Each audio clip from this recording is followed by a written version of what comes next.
we're going to have money over at the end of this season. I'm not going to know what to do with myself. I'm like, yeah, you're going to be dangerous when you have money. So that's why the good Lord took him, because he wouldn't have known what to do, with that extra money the first time in his life. But on that Saturday, I'm coming back, and he was my sounding board. He was like, when he died, it was my best friend that I talked about every life thing, was gone. And that Saturday night, I was there, and I was telling him about this dream to do this store on that night. And this was just a very distant dream. My dad realized the stress that I was under after that happened, right? I went back up to Delaware to try to put the pieces together. And he asked me, I was up there for like 2 weeks trying to really go with the farmers and tell them what happened. That this guy, Charlie, stole my money. I'm not going to be able to pay you. Not right now. I will pay you, but I can't pay you right now. Just what they're going to want to hear. Yeah. Exactly. And I didn't have any money for the store. Well, my dad wrote me this beautiful letter, which I still have, and I read it once a year and cry. But it was when he wrote me this letter where he was just going to leave the store. And he said that he felt like he had been a detriment to the store making money, and that if I came back and would run, he says, you're a man, you have to do what you think is going to be best for your, new family. Because my son was not even a month old yet. Your son sent me that picture, by the way. Did he? Yeah. And he said, if you want to do wholesale, he said, do the wholesale. He said, my advice to you is that you try to save the store if you can, and build roots in this community. And he said, that's what I think would be the best. That's what would be the best for your family and for you moving forward. He says, but that's my advice. You're your own man. You have to decide. Yeah. And I really thought that the store was maybe not going to be the path that I was going to take. One of the questions I had for you is, was there a moment through everything you just said already, was there a moment where you were really ready just to walk away from this? There's never had to be. So I've been like dead broke 4 times, and there's never been a moment where it ever even entered my mind at all. Wow. I didn't expect that answer. That's why I said it had to be yes. No. Wow. Part of that. That's unusual. Part of that is from my father. So my father was always broke, right? So I was accustomed my whole life, actually up until he died. Really, I tell the story, and not to talk about like what a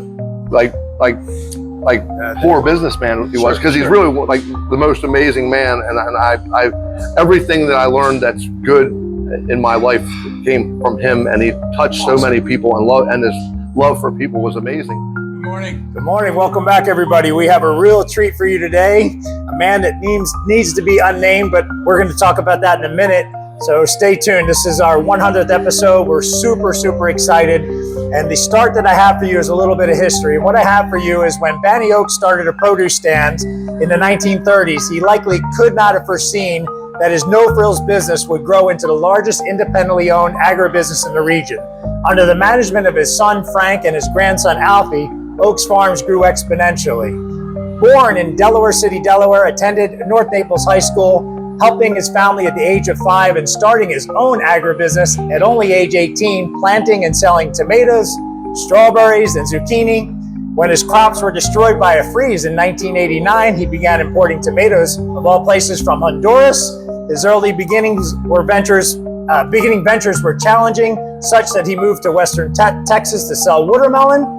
Of course, we are talking about Francis Alfred Oakes, aka the American farmer, Alfie Oakes of Oakes Farms, Seed to Table. The testimony tagline I have for you is from the ground up, the life and legacy of Alfie Oakes, from roadside stand to feeding thousands in faith with grit and a life rooted in the land. So this is Alfie Oakes, the American farmer, a man rooted in the land. The opening I have before we do the full introduction, Alfie, before we begin, I want to take a moment, number one, thank you and to introduce you and to honor you for the life and everything that we have behind the scenes here and to be with us today. Because when people see and they walk in the Seed to Table, when they see the scale of what you built, the energy, the movement, the success, what they don't always see is the story. A story that didn't begin in Naples or in a business plan, but in the 1930s, with a young boy named Alfie Oakes standing at the foot of a bridge in Delaware selling produce to help his family survive after a tragedy. that wasn't just the start of the business, that was planting of a legacy that would pass from generation to generation, from your father, Frank, and eventually to yourself. A young boy working in the fields at age 5, learning the value of hard work before most children ever understood that level of responsibility. As a teenager, selling produce off the back of a pickup truck, not because it was easy, because it was necessary.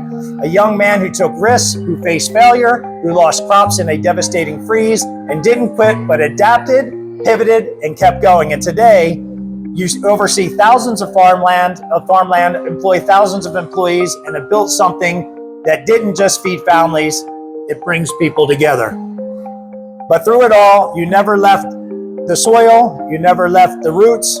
So today, for our 100th episode of Lessons for Life, we're not just talking about success, we are talking about a life that was planted in adversity, grown through perseverance, and sustained by something deeper than business. Alfie, it is truly an honor to sit with you today, and I am grateful and excited for this testimony.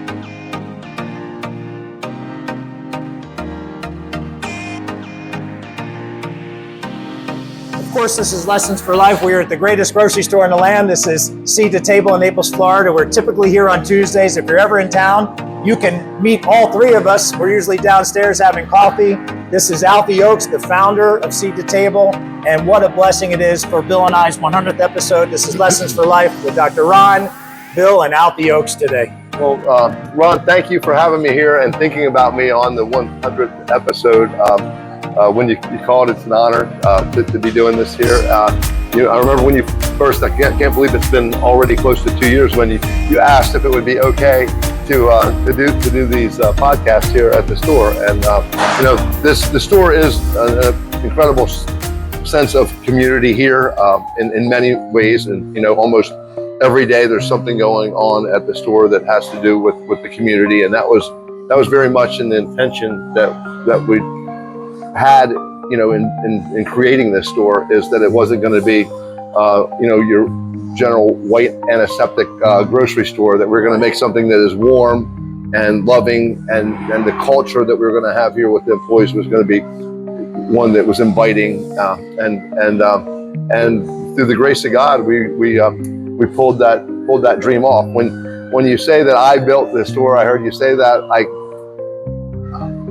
we're going to get into that too. I did, but I didn't, right? I don't know how I knew exactly every detail that I wanted in this store, and I always tell people I'm not that smart. Like this, it was from God, and we see God's hand that's been in this from in your opening there, you're talking about anything wrong? Anything wrong in my opening? Well, the only thing I messed up? The only thing I saw in there was you said North Naples. It was North Fort Myers High School, but that's not that important. But I grew up in East Fort Myers, which is kind of like the poorest area of Lee County up there, and we grew up in East Fort Myers, and then we moved up a notch to North Fort Myers, and then Cape Coral, and then finally found my way down to Naples back in 1994 when I opened the Oakes Farm store on Davis there. But well, tell us a little bit. For most of us, we don't really know much about your upbringing. I had the pleasure of meeting your father several times before he passed, but what we tend to ask is for our viewers to have background. What was it like growing up? Obviously, it was probably a little different with the challenges you've had and being in the farming industry, but what type of upbringing did you have with mom and dad and your family life and things in the early days? So my mom hates when I start out like this, but so I was a backseat baby, and my dad got back from he was in Vietnam and Thailand, and he got back from Thailand. He was 21, and my mom was a young 16, and he told her to trust him, and she did, and then I came. So praise the Lord. Praise the Lord. Yeah, and that's one of the reasons that I'm very anti-abortion, because a lot of times people in that situation, I might have never existed, right? So, so they were off to a bit of you know, a quick start. I actually attended my mom's graduation. You know, at the age of like 2 years old. And my mom got to go to her prom with her. My dad got to go to my mother's prom. He's got prom pictures of my mom and dad together. And after I was born, of course. But so you heard it right here. Lessons for life. We get the insight here. So you know, we really were. I was blessed because I was the first grandchild on each side of the family. So I was somewhat spoiled up in Delaware, and I spent a lot of time living with my grandparents because my mom was at the school and my dad was at that time working for my uncle up there, had a produce stand. And then he opened up, when I was 5 years old, my father opened up his first store in Delaware, which is there's a picture up there of him holding that pumpkin up there. That is his store that he had in Delaware when I was 5 years old, and it only lasted. He was like me. I was like him. I guess you might say. But he was always grasping for like more than he could handle, and it would always keep him kind of behind. And I think I picked up that trait from him. So the first year he opened this store when I was 5 was actually the most prosperous year that we had ever had. We actually moved out of a trailer that we had been living in for like 5 years and moved into a house. So it seemed as if things were going well. And my father had one good season there, and then the next season he had this opportunity. He was going to go into landscaping and growing flowers because he sold a lot of bedding plants and things like that up in Delaware. So he went into that, and he did a big job for a customer in Wilmington, a big landscaping job, and they filed bankruptcy on him, and then it just put the whole company in debt.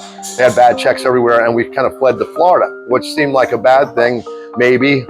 But it was probably the best thing that ever happened was him relocating our family down here to Florida. So my great grandmother, that's my great grandmother Burris up there, that's selling the eggs up there, and her and her husband, my great grandparents, lived in East Fort Myers, Florida. So when my dad decided to run from all the problems in Delaware, we landed here and lived in a really small trailer with them. There was the 4 of us and my 2 great grandparents, which were both big people. You can see that she was a pretty good sized woman even back then, and that was probably 50 years before we were living with them. She was probably 30 years older than that, and she was 80 some when we moved in with them down here. And that's what's nice. What we're talking about throughout Seed to Table, Alfie has pictures of his family throughout the store and the history. Amazing. The family history is and through all of that, through even the first year when my brother moved down here, I was finishing first grade in Delaware and living with my grandparents. The family moved down here without me, and I stayed there to finish the school year with my grandparents. Like I said, my dad was doing good until he was not. So I was going to a private school. I was going to a Catholic school there, and the tuition was paid. So they said, well, you're going to finish first grade there, right? And so I went from really having this amazing love, like with my grandparents on both sides. My dad was the oldest of 9, and the 9 kids, I had an uncle that was like the same age as me. So it was like family there, like more like brothers. And then I had cousins over at my mom's, parents' house, my grandparents on my mom's side. So it was just a lot of love and family around me all the time. And then when we moved to Florida, there was an abrupt change because we were really, really like, we lived with my grandparents for several months, and then my dad rented a little duplex over there. And my dad got a job working at this bookkeeper's business place doing people's books, but it was really tough times. I mean, really, I can remember my mom having to go and like borrow $2 from a neighbor to try to buy food, and so sometimes we'd have to, all the clothes. She was hand washing the clothes, putting them out on a line. We'd have to sometimes walk to the payphones to call her dad and ask for money. So it was I remember those being tough times, but still our family was tight then because we just we were all together, And then finally, by the time that I was in second grade, at the end of second grade, my dad opened up, he went in partners with a guy on a little produce market that's way out on, it was way out on Highway 31. It's still, the area he was at then would still been, it's still considered out in the woods now. So you can think about how bad it was then. Yeah. But it was like the only place he could find, and he started running that store out there. And at that time is when I was really introduced to farming. He went in partners with a guy named Clyde Summerall, and he was running the open air market. And I would, again, I'm 7 years old. The school bus would drop me off at the store. I would help my dad a little bit, but I was more interested in getting my hands into the farm because it was interesting to me. And Clyde Summerall was a really nice Christian man. We would go to church with them on Sundays, and I would spend time with him at his farm. And because that was one of the questions I had. Just when you look at 5 years of age, building a business even at 18, like you did. Yeah, you're walking through that with us anyway, which is a question. Yeah, so this is like 7, and I'm kind of building this picture of what, and I'm watching Clyde being somewhat successful. I'm watching my father struggle a little bit still. What was your relationship with your dad was good in your younger years? You guys butt heads much? No, we had the most beautiful relationship our whole entire life, except for 1 year, and that was the year that I decided to try to be partners with him. We tried to do a partnership together. So there's a kind of a long story leading to where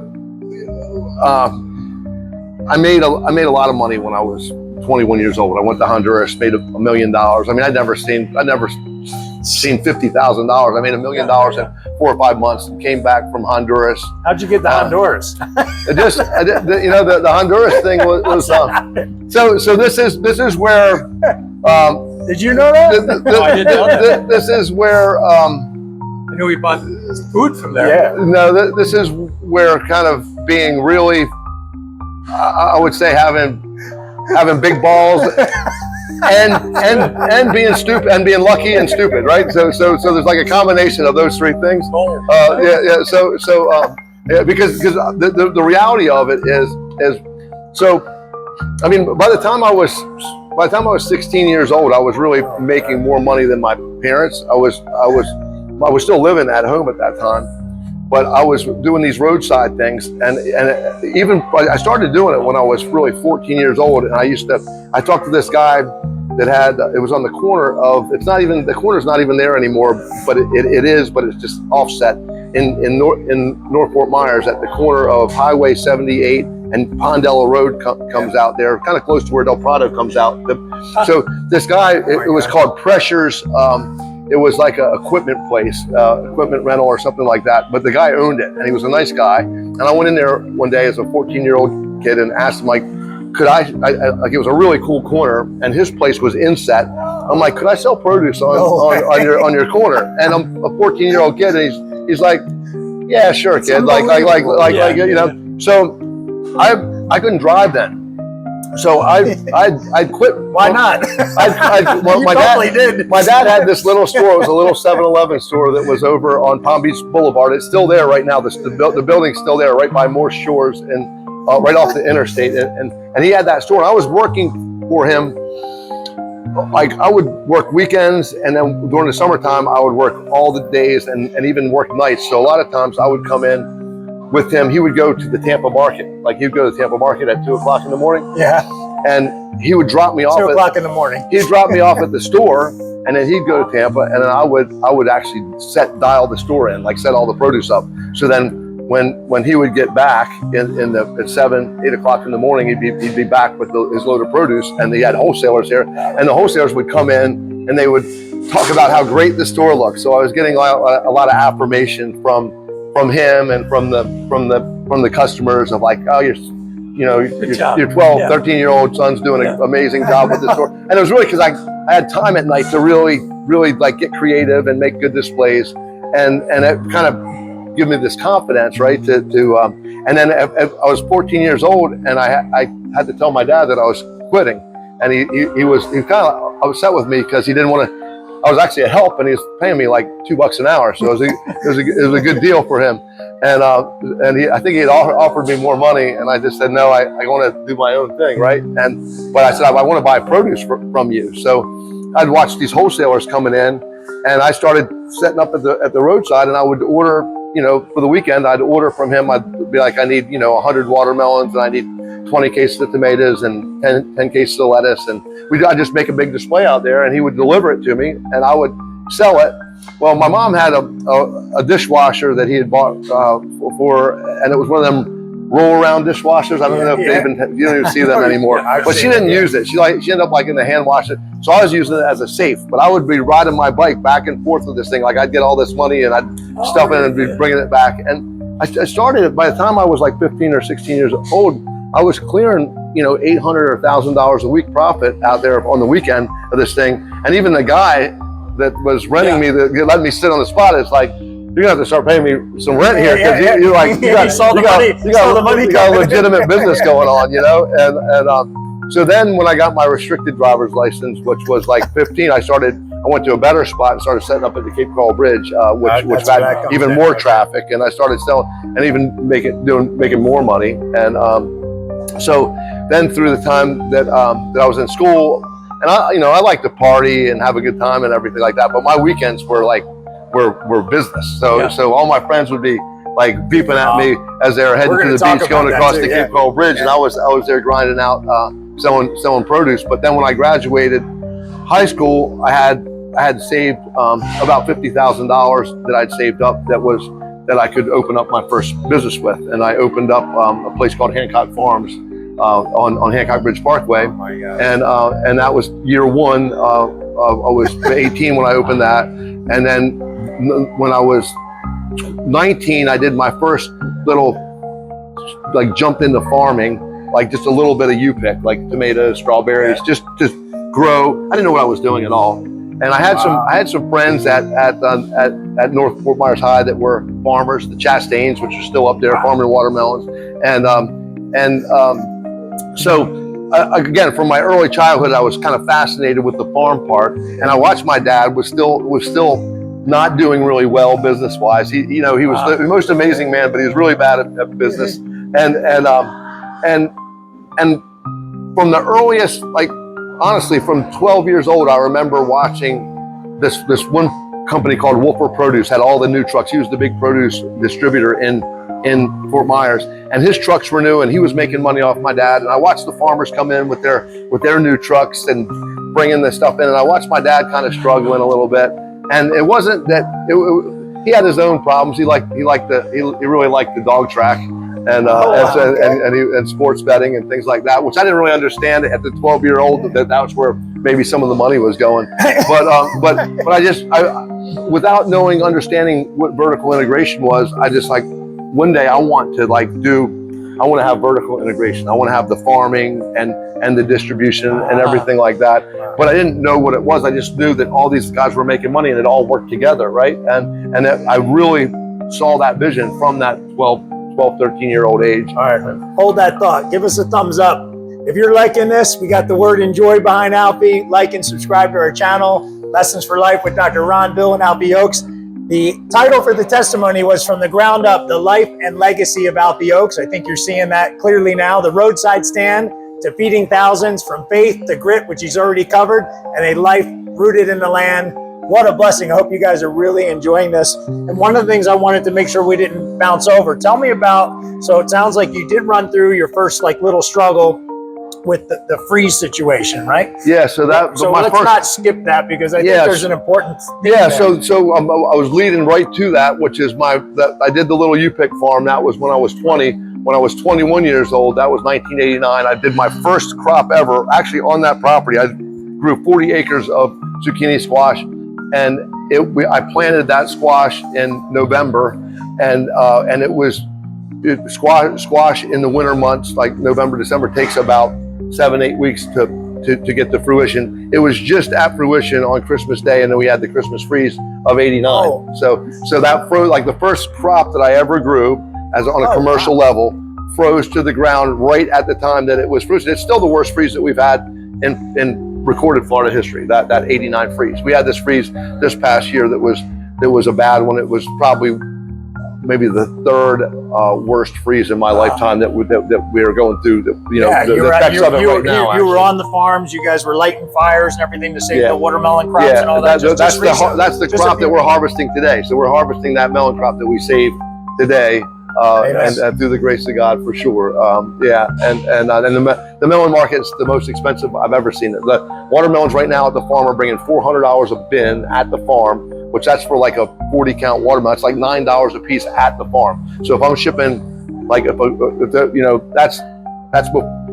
got $4, $5 freight getting it to New York or whatever, that's a $13, $14 melon. But to get that kind of money back to the farm only happens when you have a freeze. So our yields are down. So we're not, if we had a perfect yield, it would be incredible. We're probably going to have about a half yield at the farm, but with the markets being this high, because we saved them, it should be a productive season. But yeah, so going back to, because I still want to hear the tie-in real quick and we'll move on. But the Honduras thing, because the only thing I knew about Honduras came into play with this situation. So they directly tie in together. Like every bad thing brings a good thing, right? And so the freeze happened. I had a guy working for me at the farm that was from Honduras. He was my kind of right-hand man that was helping me with the farm. Okay. And then then it froze, and I'm 21 years old, and I don't have enough sense. 21 years old, folks. I don't have enough. What were you doing when you're 21? I don't have enough sense to realize that there's a lot of other options of where the product could come from. I just knew that Florida was froze from top to bottom. I knew that the freeze that I saw of every tomato farmer was decimated. It was a freeze unlike anything. So I thought, like Chicken Little, sky's falling. There's going to be no tomatoes anywhere, and I got to get ahead of this. Like I got an opportunity, right, to go and try to.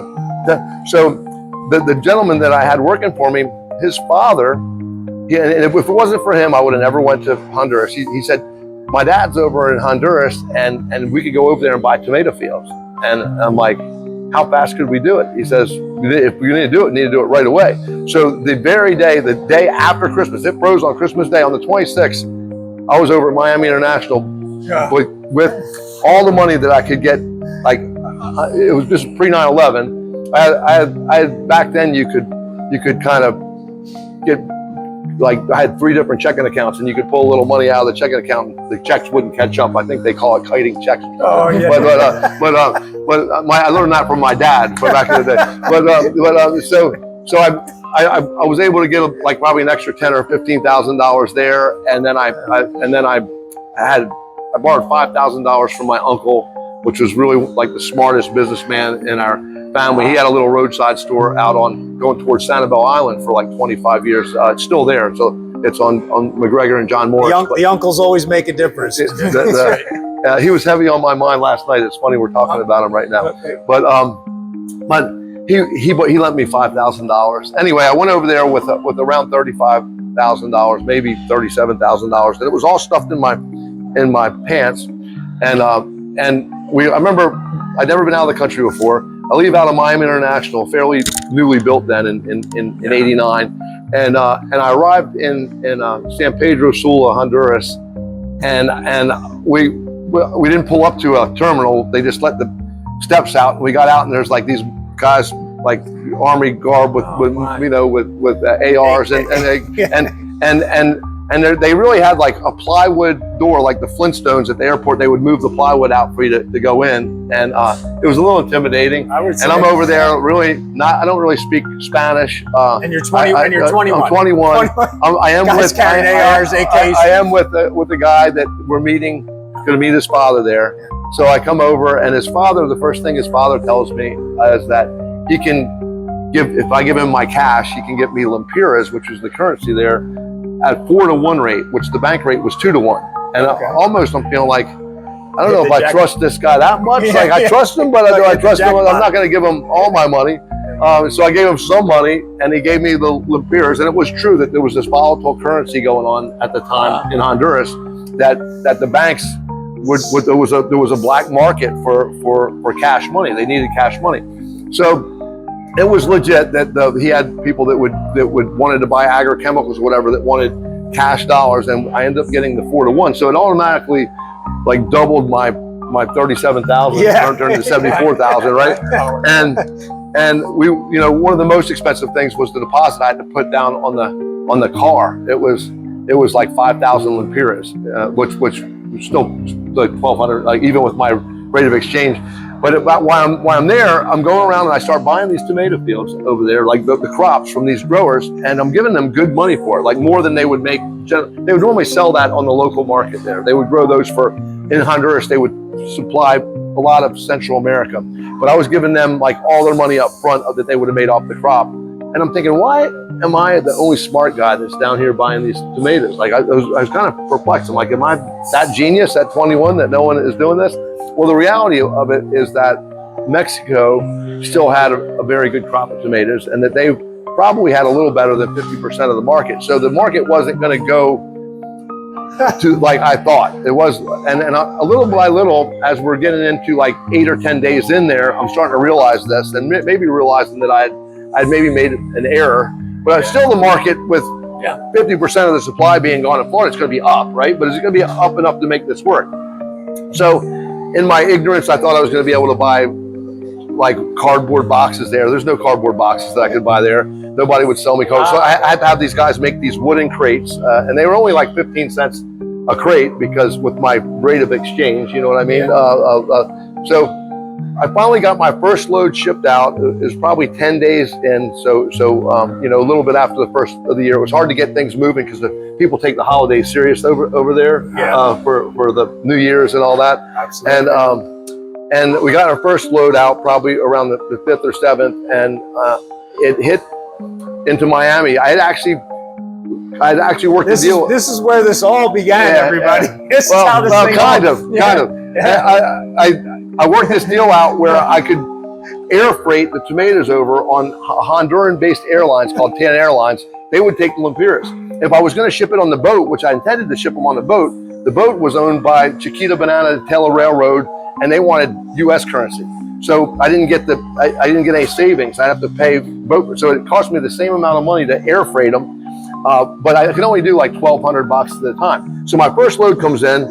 The tomatoes are all beat up because when they put them in the wood boxes and they kind of rub. Yeah. And so we got over there. I mean, it wasn't total garbage, but the market hadn't went up that much. And then the first load gets over there, and I'm like, I'm not even going to make money. I had like $8 or $9 landed in Miami, and the market was like 15. And by the time with bumps and bruises, it was not really a win. And I'm like, this is not going to be good if it stays like this.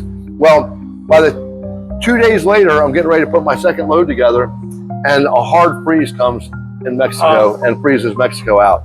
And then everybody in the world's looking for tomatoes, and I got all these tomatoes tied up, and I'm looking like a genius. Now everybody's coming down looking for tomatoes, and we actually just when the story was sounding really bad. There you go. And then the next thing you know, it's like a $50 tomato market. It's a $50 tomato market right now here after this freeze too. At this moment it is, and we're harvesting some tomatoes that we saved out of the farm. Yeah. But anyway, long story short, in like 5 months, I made close to $1 million, and I developed connections. When tomatoes are that high, you can sell to anybody and get paid, right? It's when they're cheaper you can't sell them. Yeah. And I developed some connections, and I come back so you know, by the time I realized this money, it's around May of 1990, because it was the Christmas freeze '89. Okay. Like 5 months later, I'm sitting on all this money. The season's over here. Our season ended. So I go into my next season. I have this whole summer, and I just go and buy all this farm equipment, and I think I'm going to go big time farming, right? So, and I still don't know anything about farming. I've only grown one crop that froze, and I really don't know what I'm doing. So it took me almost 4 years. Well, like 3.5 years, because it was the half year till the first farming season, but 3 farming seasons in, and I was completely broke again. I was like totally tapped out, busted, like could not, got my truck, I had a truck, a box truck got repossessed. I had a few other things financed that got repossessed, and I did keep a little bit of farm equipment, and I was dead broke again. I'd learned a little bit. I learned like people not to sell to that would take advantage of me. I learned a lot of things not to do farming, because I didn't know what I didn't know, and then you learn. Sure. It was by the time that the 3 years went, I learned enough to where I maybe could have farmed okay. I was already broke. So as we move into this, because I want to ask you about how you moved into owning thousands of acres of land and all that. But one of the questions I had for you is, was there a moment through everything you just said already? Was there a moment where you were really ready just to walk away from this? There's never had to be. So I've been like dead broke 4 times, and there's never been a moment where I ever even entered my mind at all. Wow. Like, I didn't expect that answer. That's why I said it had to be yes. No. Wow. Part of that. That's unusual. Part of that is from my father. So my father was always broke, right? So I was accustomed my whole life, actually up until he died. Really, I tell the story, and not to talk about like what a poor businessman he was, because he's really like the most amazing man. And I everything that I learned that's good in my life came from him, and he touched so many people, and his love for people was amazing. But he was like the worst businessman, and I always, it took until his passing for me to really understand the man and the importance of the way that he lived his life. Think about what he just said there. And this is a guy that died without, he always said, he kind of had like this hippie attitude. He was, even from the time I was young, he's like, the own is to be owned. Him and my mom rented the same house in Cape Coral for 24 years. And he never owned anything. But when he died, he didn't own a car. He didn't own a house. He didn't have a life insurance policy. He didn't have a credit card. He didn't, like, he had, when the officer came to the house and said, what do you need, like, death certificates? And my brother and my mom and I are looking at each other like, what do you need them for? And they started telling us, like, well, he doesn't need any. That's just maybe for my mom to get the Social Security or something, because he didn't have, like, he always said, if I have my favorite pair of socks in my drawer, I have everything I need.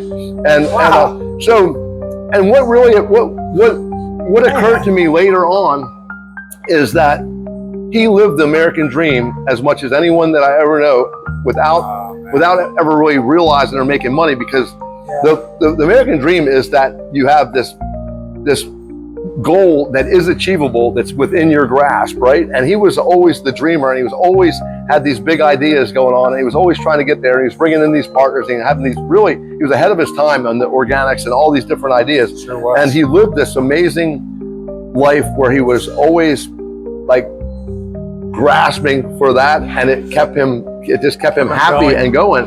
And it's not that it really, what we learn, and what I've learned through my successes at times, is when you make money, that's not, everyone thinks that then you're going to be happy, right? There was a time when my daughter was born in 2003, and that was the first time that I had really realized, made some good money for the first time. And I remember thinking, because I've kind of always been like struggling and building and up and down, and the first time I finished the season and I had like $4 million sitting there, and I was like, wow, I'm going to be comfortable now, and I'm going to be able to just relax. And I had that sit for the summer, and it was the most miserable time of my life. I realized, like, this is not good. I cannot live with this money sitting here not doing anything. And I deployed it all into farming, and that's when I got back into farming, and it really just felt uncomfortable. And what I've even realized through examining myself is that maybe the reason that I've always been such a risk taker is I watched my dad live on that edge all the time, and it's kind of fun to be on the edge. Not that you want to self-sabotage. Your brother tells me he doesn't like to live on the edge like you do. No, my brother. Your brother likes to stay on the down low. My brother is exactly like my Uncle Mitch, the one that I was telling you about, that had the store with 4 people, very, very conservative with his money. And so when my dad died in 2013, and it was the biggest life lesson that I've ever had. It was one where I really did realize, like, the multitudes of people that he touched. That we had to keep making the funeral arrangements bigger and bigger and bigger. And this is a guy that we've just talked about. He died with no material wealth, but he had over 1,500 people showed up to his funeral, and the testimonies of people saying that he touched them in ways beyond what their parents even touched them, and he loved people in a very special way. And it was because I used to my brother and I would make fun of him with the organics and never making money. Oh, because that was a question I have for you too. That was one where you actually separated from your father because he wanted to go his own direction, right? Yeah. When I made some, I went broke. If we go chronologically, so I went broke after I'm talking about after the 4 years, you know, of coming back from Honduras. I was dead broke. I went to Pecos, Texas to sell a guy's watermelon crop. I made like the whole summer there, I made like $45,000 working for him, which was better money than I even thought that I would make. I brought a harvesting crew from Fort Myers with me to harvest the watermelon. I got a picture of that. And then I came back and planted cucumbers up There's in Alfie right so there. I planted cucumbers up in Punta Gorda, which I would never do right now. Only a fool would plant winter cucumbers up in Punta Gorda, but I was a fool because I didn't know. I come back and I really had this money, and I'm like, I got to parlay this money somehow. And I had a guy, Alan Walker, that gave me this property that I could farm for free if I cleaned it up. So I cleaned it up, planted the cucumbers, and no one plants there because you don't plant above the Caloosahatchee River in the winter because there's a freeze problem. Like you usually get frost or freezes up there. That's why everyone plants vegetables. Like even now we plant in Immokalee, or people plant in Boca Raton or Homestead, but never for the winter up there. I planted up there because I had to and out of ignorance. And then that year, storms came through and hurricanes came through and knocked all the crops out in Immokalee and Boca Raton and Homestead. It didn't affect me up there in Punta Gorda, and it didn't freeze that year. I made a crop, and I ended up making like $700,000 off this crop of cucumbers off of a 40 grand investment. And it was the cheapest crop that I've ever grown in my life. It was no plastic, very little fertilizer, and we were packing garbage cucumbers and sending them to Publix for $50 a box. Anyway, I got done with that. So this is God taking care of me, right? God takes care of. We want to hear about that. Fools, you know. So I called my Uncle Mitch, right? And I made this money. Now I'm kind of back up on top again, right from broke to poor to broke to poor. And this is the whole journey. And I called my Uncle Mitch and I said, at this time, you know, I'm like 26, 27 years old, same age as my son is now. I've been through all this stuff. And I got this idea of like, I'm thinking to myself, wow, I don't have I could do produce, but that's kind of a lot of work if I run a store. But the orange groves were becoming really popular then. A lot of doctors were buying orange groves. And I got this idea that I'm just gonna be in my 4-wheel drive truck up here in Punta Gorda, and I'm gonna get an automated orange grove, and I'm not gonna have to work that hard. I'm just gonna drive around and the trees are gonna grow, and I'm just gonna make money that way. So I called my Uncle Mitch, which is he's my dad's second. Here comes Uncle Mitch again. Second oldest brother, yeah. And he, like I said, he had 4 employees. He always had his trunk was always full of cash, and he always paid his bills. And I was even at that time I had to open up a little wholesale business. I was selling a product, but I called him and I'm like, Mitch, I'm like, I wanted your advice on something. I'm like, I'm thinking about doing this orange grove, you know, and what do you think about that? And he said, Junior, he says, if you ain't figured it out by now, he says, you ain't no effing farmer, is what he said. He said, God has been good to you. He's given you a chance to get out of this. He said, if you want to make money, do what you know how to do. He says, you make displays, you run a nicer produce stand than anybody that I know. He said, go down, if you want to get rich, this is the exact words, if you want to get rich, go down to Naples and sell to the rich people. That was his advice that he told me. And I thought about it. And you did. And I came down here and started looking for a property, and I bought the Oaks Farms property there from a woman named Alice Martin. She was a Cuban lady, and her husband had actually recently committed suicide, and she was I think wanting to sell assets and move back to Cuba. She had quite a few assets in town, but she sold me the property with like, I think I only gave her about $100,000 down, and then she financed the rest, like owner finance for 10% interest. And I bought that store from her. Now at that time, my father had a store, open air market down the road, and he was just starting to dabble a little bit into organics. What year? Where are we at now? What year are we around? That's 94. Okay. Yeah. Yeah. I graduated college. Young man. Yeah. So that would have put me 26 years old. Yeah. So 20, yeah. And I bought the store, and I asked my dad if it was going to be a problem, like if we were kind of, he was at the other end of Davis down by Santa Barbara, and I was in town. And I asked him, I said, do you think maybe, well, why don't we just merge our business together and we'll just be partners? So that's what we did. We did the partnership at Oakes Farms that lasted about a year and a half. And it was this other comedy of errors that happened that has kind of been the theme of my life with this was like the first guy that really ever stole from me. So not my dad, but where I'm going with this story. My dad and I. Please clarify that. My dad and I Not your dad. opened the store up. Right. It was a little. I had money put away. I had extra money, and we built all the racks, and it was just produce. It was a pretty simple store. We sold honey, and like I think some. We started selling bread. We were buying bread from Andre's Bakery was bringing in, and we just put a big 4x8 like plywood with 2x4s and piled the bread with no plastic. It's all open, and people would buy the heck out of the bread. We were just selling the bread like you would sell, like cantaloupes or something. Yeah. And but the store was taking off. It was doing pretty good during season. My dad always loved to give people stuff, like give customers things, and that would bother me a little bit. Because I'm like, we got to make money. Yeah, he's here handing out. He's down there cutting up the watermelon and cantaloupe here, giving it all away. So with the first year we went by, and then we went backwards really hard in the summertime, right? And we kind of, whatever money we made during the season, we lost it back during the summer. So then the next season we opened, and then he really wanted to start going heavy in the organics. Now this is 1996, right? Okay. This is or 97, I think it was, because we had crossed over. Because when we opened was November of '94, so our first year was really the '95 year, and then '96 was our second year. So he started bringing in all this organic, and I was looking at how much it was costing, and he was taking care of the Pearl Butters were big customers, and still. Quite a few of the customers that are at Food and Thought One today are those customers that were our original organic customers at Oakes,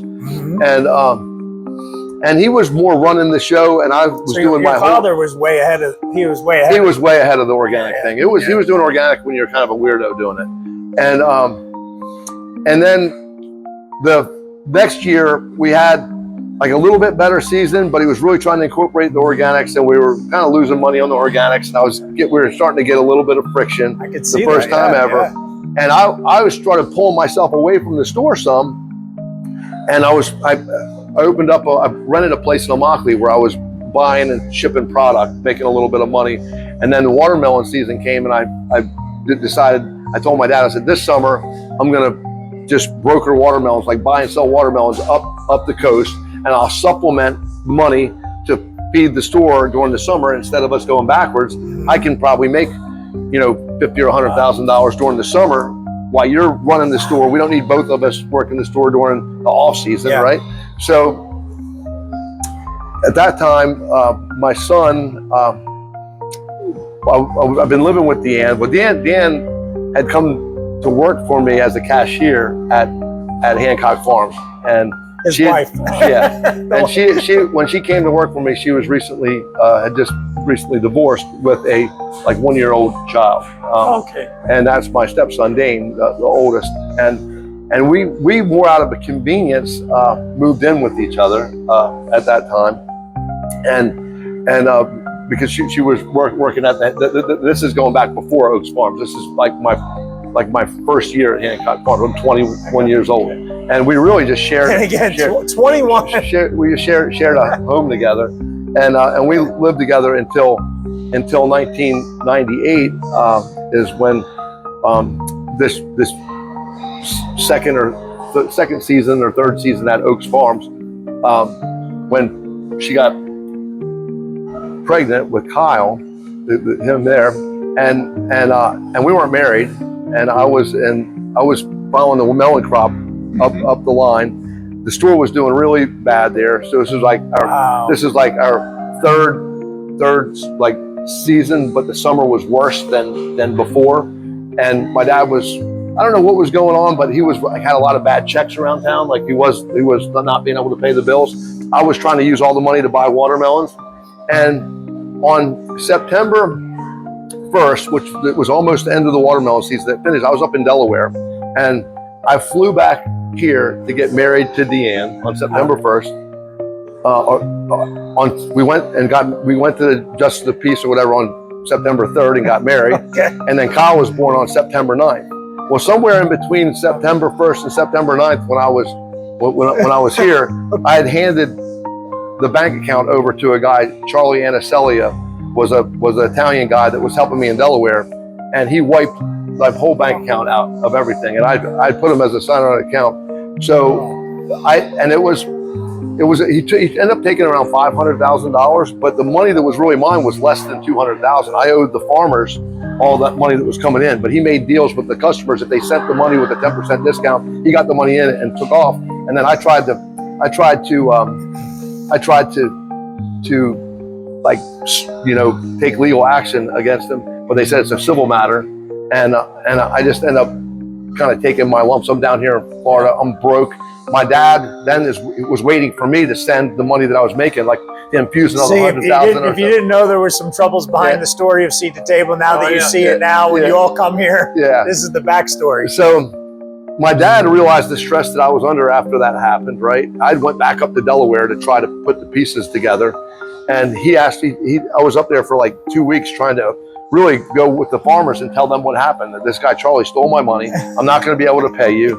Not right now. I will pay you, but I can't pay you right now. Just what they're going to want to hear. Yeah, exactly. And I didn't have any money for the store. Well, my dad wrote me this beautiful letter, which I still have, and I read it once a year and cry. But it was when he wrote me this letter where he was just going to leave the store. He said that he felt like he had been a detriment to the store making money, and that if I came back and would run, he says, you're a man. You have to do what you think is going to be best for your new family. Because my son was not even a month old yet. Son sent me that picture, by the way. Did he? Yeah. And he said, if you want to do wholesale, he said, do the wholesale. He said, my advice to you is that you try to save the store if you can, and build roots in this community. And he said, that's what I think would be the best.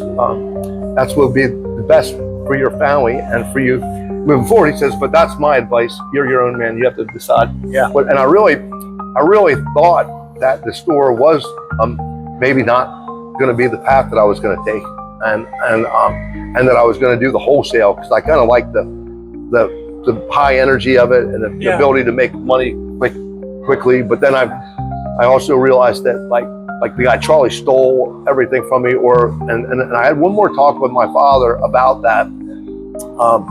And he said, listen, he said, if you build a business that has strong roots, no one can take that away from you. If you go out and you get these big customers, you get, I had this one customer in New York was a really big cut. He said, they could cut you off at any time, or you sell he says, when you build roots, no one can take that away from you. And he says, that's the reason why I think that you should do it. But again, you do whatever you think is right. And he just went out, and we had this lease on a piece of property on 951 out there that him and I had leased. It was like a lease option is what it was. And from these people called the Civellos. And I really did, when he wrote me this letter, said he was going to leave the store, and that if I could save it, that he thought that I would be able to manage it well under my direction. And that's what I did. It took 5 years just for me to get my head back above water. I filed Chapter 13 bankruptcy, ended up paying all those farmers back. But I mean, for 5 years, it was like totally, the grocery guy, like we still buy from the same UNFI. The grocery guy would come, and I didn't have any money to pay for the groceries. And we were COD with everybody because everyone had bad checks. So I would have to like beg this guy to drop the groceries off. And when he came back from Miami, going back up to Atlanta, he'd swing back by. And by that time I could go to 7-Eleven, get a cashier's check to give him the money that he told his people that he had at the beginning. But I needed that, he would help me out. And I even had guys at the bank that were, like, my account was always, it was just a struggle. And then little by little, I got myself back on top. This is the testimony, though. This is the testimony. Yes. Most people, if they come to Naples, Florida, they come to Seed to Table, our favorite place in the land, they only see this. Yeah. They have no idea. And even the kids, my own kids, we talk about this in most of our podcasts. They think everything goes from A to Z. Yeah. They only see the finish line. So up until now, you're hearing all about these trials, tribulations, the support system he did have that kept you afloat, right? All the struggles that this might be one of the first recordings or footage that you put out there that maybe someone's heard in a while. That literally they get to hear. I don't know if I've ever done it this detail, and I don't know if we keep it this detail, how long this podcast is going to go. Yeah, that's up to you. But I'm saying, the fact that that's your testimony, you fought through that, and So the crazy thing. So that was 98. I went bankrupt from Charlie Annicelli stealing the money. We did the bankruptcy, and it took me 5 years until I climbed out. And at that 5th year is when I started doing a little bit of a wholesale business. I started selling some product out in the Immokalee and selling a guy named Mike Battavio up in New Jersey a little bit of product. Okay. And I was like supplementing that, right? So there was a gentleman named Jack Roberts that owned a business called Incredible Fresh, and he was 50-50 partners with Lippman, which is a huge tomato company here, maybe the biggest in the world. And the only reason he was partners with them is because they had like the largest supply of tomatoes, and he was getting into public supermarkets trying to sell them sliced tomatoes, right? So it's because he was close to the store. He was only like from where Oakes Farms on Davis was. Yeah. His wholesale business was only like 2 miles from my place, and I kept going into there. This guy Jack was an old, I always thought he's like a very rich, millionaire guy, right? And he was from Boston, had successful businesses up there. And I kept going into his office almost once a week and asking him if I could sell him product.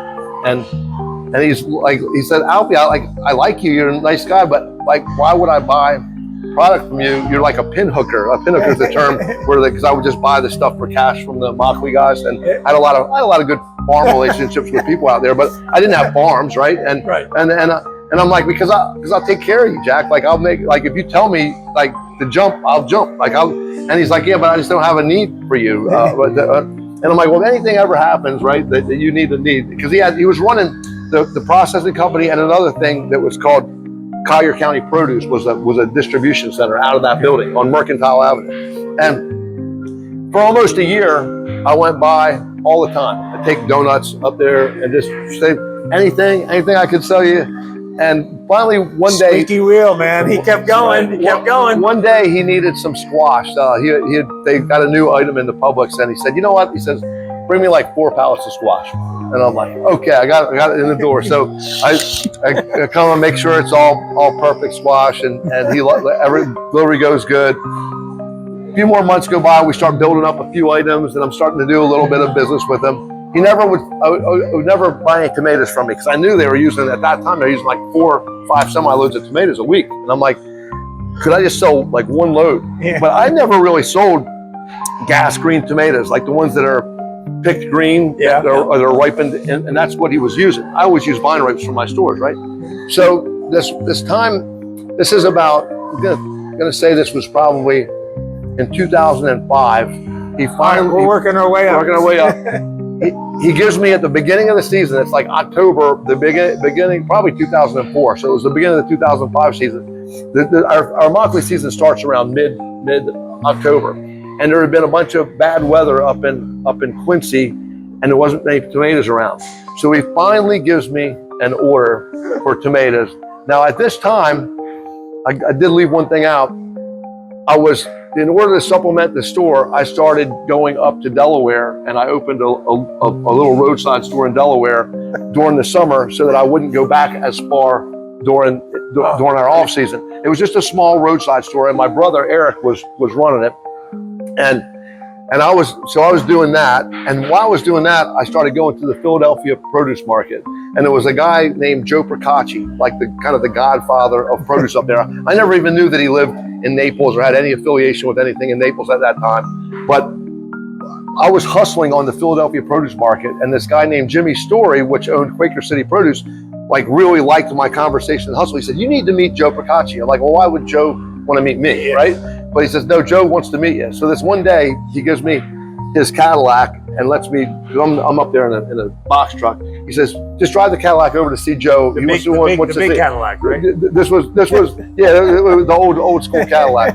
And I'm thinking I'm just going to meet Joe Procacci for like 30 minutes. Well, I go over there and he's such a gentleman. He has a chef like fix this really amazing food. I ended up spending like 5 hours. I'm calling Jimmy saying, man, I'm sorry I got your call. He said, no, I'm good. Just bring it back when you're done talking to Joe. So I made this connection with this guy that was like amazing icon in the industry, and never really talked to him again. So this was probably 4 or 5 years before what I'm about to tell you happened. Is when I met Joe and hadn't really talked to him before. So, I'm waiting to hear how you own all the farm. Yeah, no. So I ended up getting an order from Jack for this load of tomatoes. Okay. The building that I now own in Immokalee, one of my packing house buildings that I own, was owned You own now. That I own right now. I currently own was owned by a company called Nobles Collier, and they were a tomato shipper. And they had, for the first time, I'd put this load away, and generally it takes 5 days for a mature green tomato in the ethylene gas. It takes 5 days for it to turn red. So I'd put it away, and I told Jack that in 5 days I'll have him with this load of tomatoes to deliver. Okay. So he's counting on it, coming in at a 5 color that he can slice Republics on that day. Well, I'm going in there, I've never sold a gas green tomato, so I go in there like the second day, and they don't seem like they're coming up really good. And you know, now if you go out to my packing house in Immokalee, even on this market, I have 30 loads of tomatoes. I have 50,000 boxes of tomatoes, even at a $50 market, because we use a lot now. But at this time, I never even saw a load of green tomatoes before, and I didn't know what I was looking at. But it gets to like the 4th day, and these things aren't coloring red, and I'm like, I'm gonna blow this deal. I'm gonna blow like this whole shot that I got to get in with the load of tomatoes. I'm gonna screw it up right from the beginning, and I'm like, I'm screwed. And this is the true story right here. There's no tomatoes around anywhere. That's why Jack gave me an order, because 6Ls even couldn't cover them, right? So I get desperate, and I call Joe Procacci, and I call him, and I'm like, Joe, I don't know if you remember me, but I'm the guy from Fort Myers who's growing cucumbers, and we talked about cucumbers, and he gave me lunch, and he said, yeah, because he said the cucumber guy, and he was asking me if I could help him back then, and I didn't know anything about the politics of any of this stuff, but he was asking me if I could help change the USDA grading of cucumbers, and I'm like, well, I'll see, but I never did anything, because it was way out of my wheelhouse what he was asking me to do in that meeting, but she remembered me as the cucumber guy. And I'm like, listen, I said, I got this opportunity right now to get a load in and really develop a business with this guy, but I'm going to fail. Like, this is what happened. I put this load together.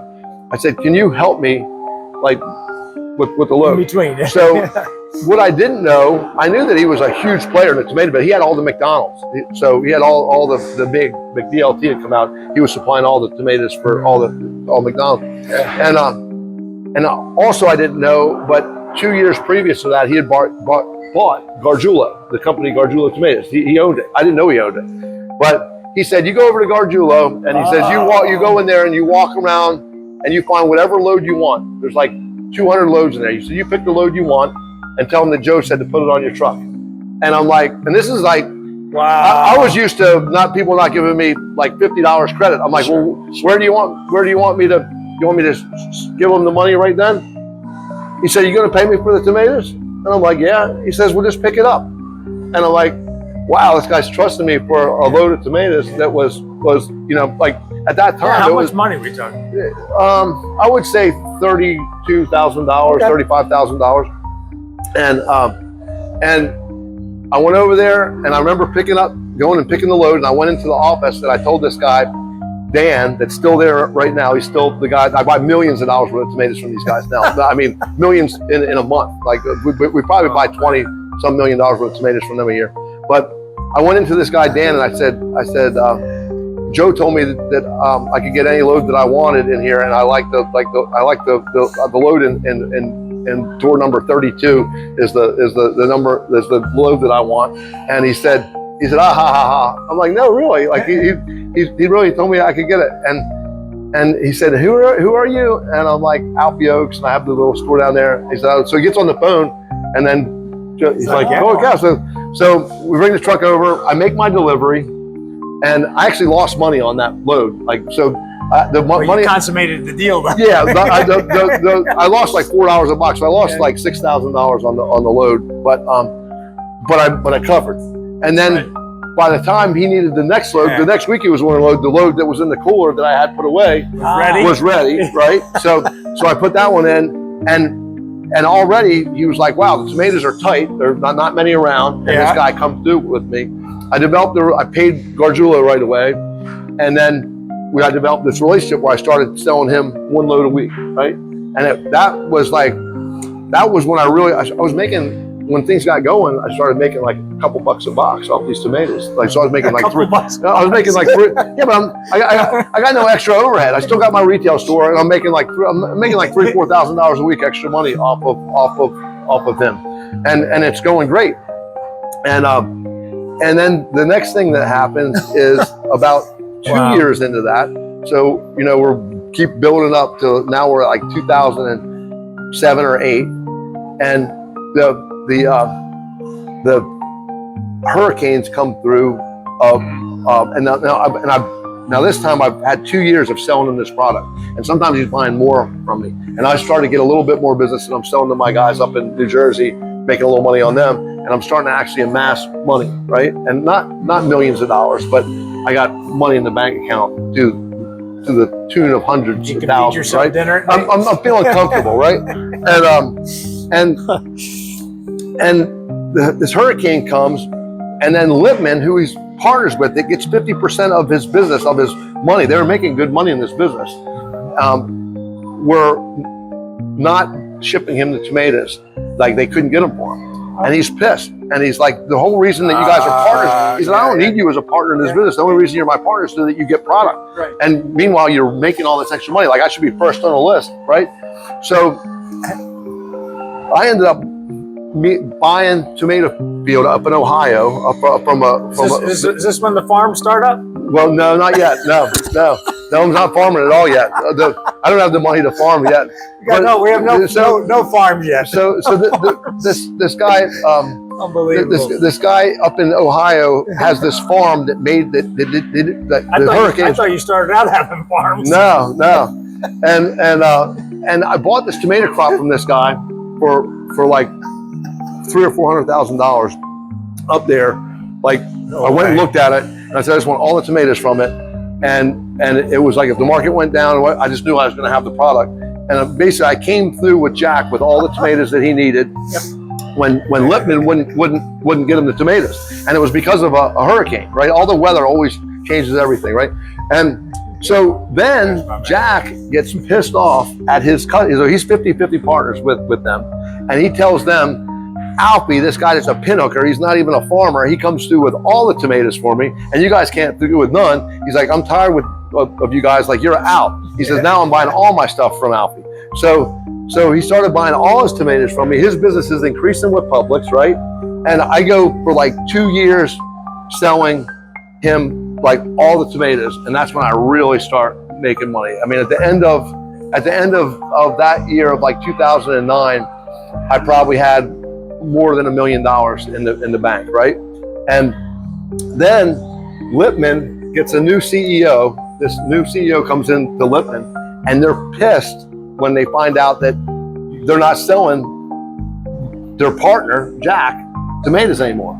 And this guy ends up living in Naples too. And he comes in, he has this meeting with Jack, and he's like, and I'm not in the meeting, and he says, Jack, like, we've been your partner for all this time.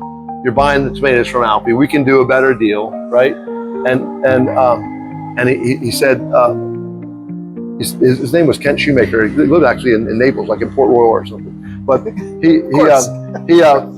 is the true journey. And then Jack calls me up, and I come up to his office, and I get that conversation that I was afraid that I was ever going to have. No. He said, I'm not going to be able to buy from you anymore. Yeah, and I'm like, say, just when you thought you had the biggest break. And I'm like, I remember leaving there. I'm so dejected. I'm like, well, I got this money. I can really concentrate on like building my New Jersey business and all that, like to try to do that. But like my honey hole, this is the thing that was like really working, and it's done.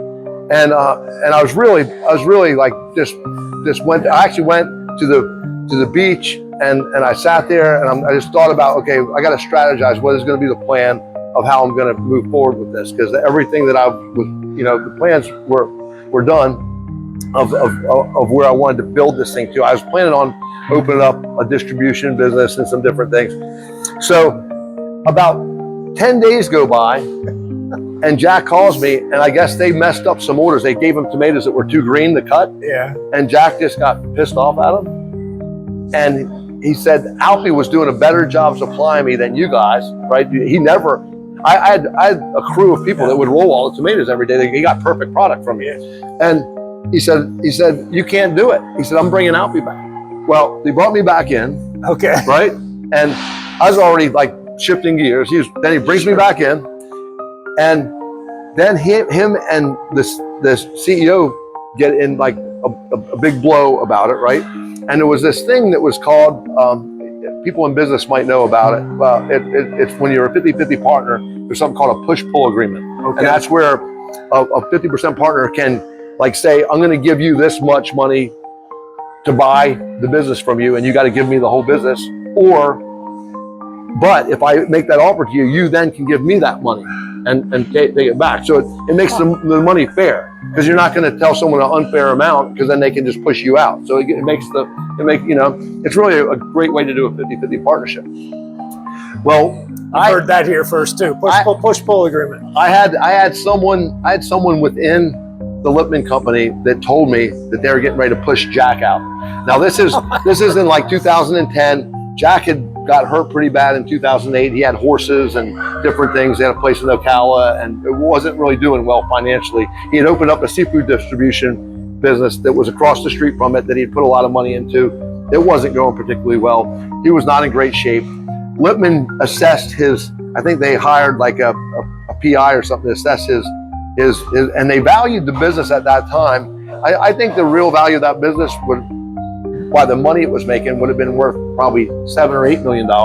But because the business only had one customer, they only had one customer, Publix. Like it made it where just what you talked about, right? But if you're going to have one customer, Publix, which is a great one, because they're not going to get bought out, like my dad said, by another company and shift, because they're employee owned, and they're very good to their vendors. So if you're going to have only one customer, they would be a great customer, right? But other than maybe even family would be worse, because things could go wrong in family. But with the employee-owned company, they're very stable. And they, if I was selling another chain store up in the Northeast, and then they always get bought out by someone else, and then they bring in their buying group, and then you're gone. That happens all the time. But with Publix, it doesn't. That's why Publix has done a great job, like through the last 50 years with all the vendors they have. So I find out that they assessed that Jack wasn't in good financial shape, and they were going to try to assess the business at $4 million, and that they were going to come to him and they're going to do this push-pull on him. And I went up to Jack and I'm like, Jack, they're going to push you out of the business. And he's like, no, they're not going to push me out. I'm like, I'm telling you, this is what's coming. I heard it from a credible source. It makes total sense to me. I'm like, if they push you out and then you don't have the money, if you would consider me to be a partner, I'll come up with the $2 million, because they're going to try to steal it from you because they know you don't have the money. And I said, when they come in and approach you, just know that if you want me to be your partner, that I'll be there. And I can come up. And I had a guy, I'd never dealt with a bank or anything. I had a guy over on the East Coast, Theo Rumble, owned Fresh Start Produce, that I was buying product from. He told me he'd loan me $1 million. So, and to buy. So I had him a verbal. So I went to Jack, told him if they do this, and sure as hell they came in, they did the push-pull. Yeah. I ended up coming in at Jack as a 50-50 partner. And then I was locked in to have the business, right? Now the thing had been making some pretty good money, but Jack was not, he was not good with people. He was the kind of guy that kind of looked down at his employees, and he had like 350 employees there. And what I didn't realize until I was already a year in of being partners with him, because I wasn't really caring about even the operations of the business as long as it kept going. As long as I was selling the product, then I was going to be making money off selling the raw product. But what I realized the second year that we were together, I went to Delaware, still doing my stores, going to Delaware. While I'm in Delaware, I come back and I just start doing simple math of everything that was going on there, and there was money missing from the thing. And I went to Jack and I'm like, Jack, none of this is making sense to me. Like there should be like another, $1.5 million that's here based on just rough. Yeah. I want to dig into the weeds and figure it out, but something doesn't make sense. And I get in there and I find out that Jack was in financial trouble and he had pulled some money out of the business, and it wasn't that he said, I wasn't going to steal it from you, but I just needed it. I'm like, Jack, it says the same, we got the same exact documents that you had with Lipman, which was you can't take a draw without me taking a draw, and we have to each know each other. So I said, I have no other choice than I'm going to do the push-pull agreement on you. So I pushed him out, and I used the $1.5 million that he took as part of the $2 million. So I only gave him an extra $500,000 and pushed him out, so I pushed him out of the business, and he kind of was happy to retire. He said, I need to retire anyway and concentrate on the seafood business. Okay. So then I pushed him out.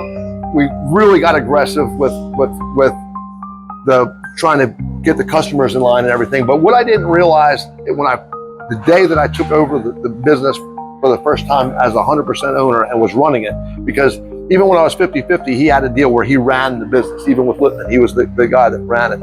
Because I never even dealt with any like claims of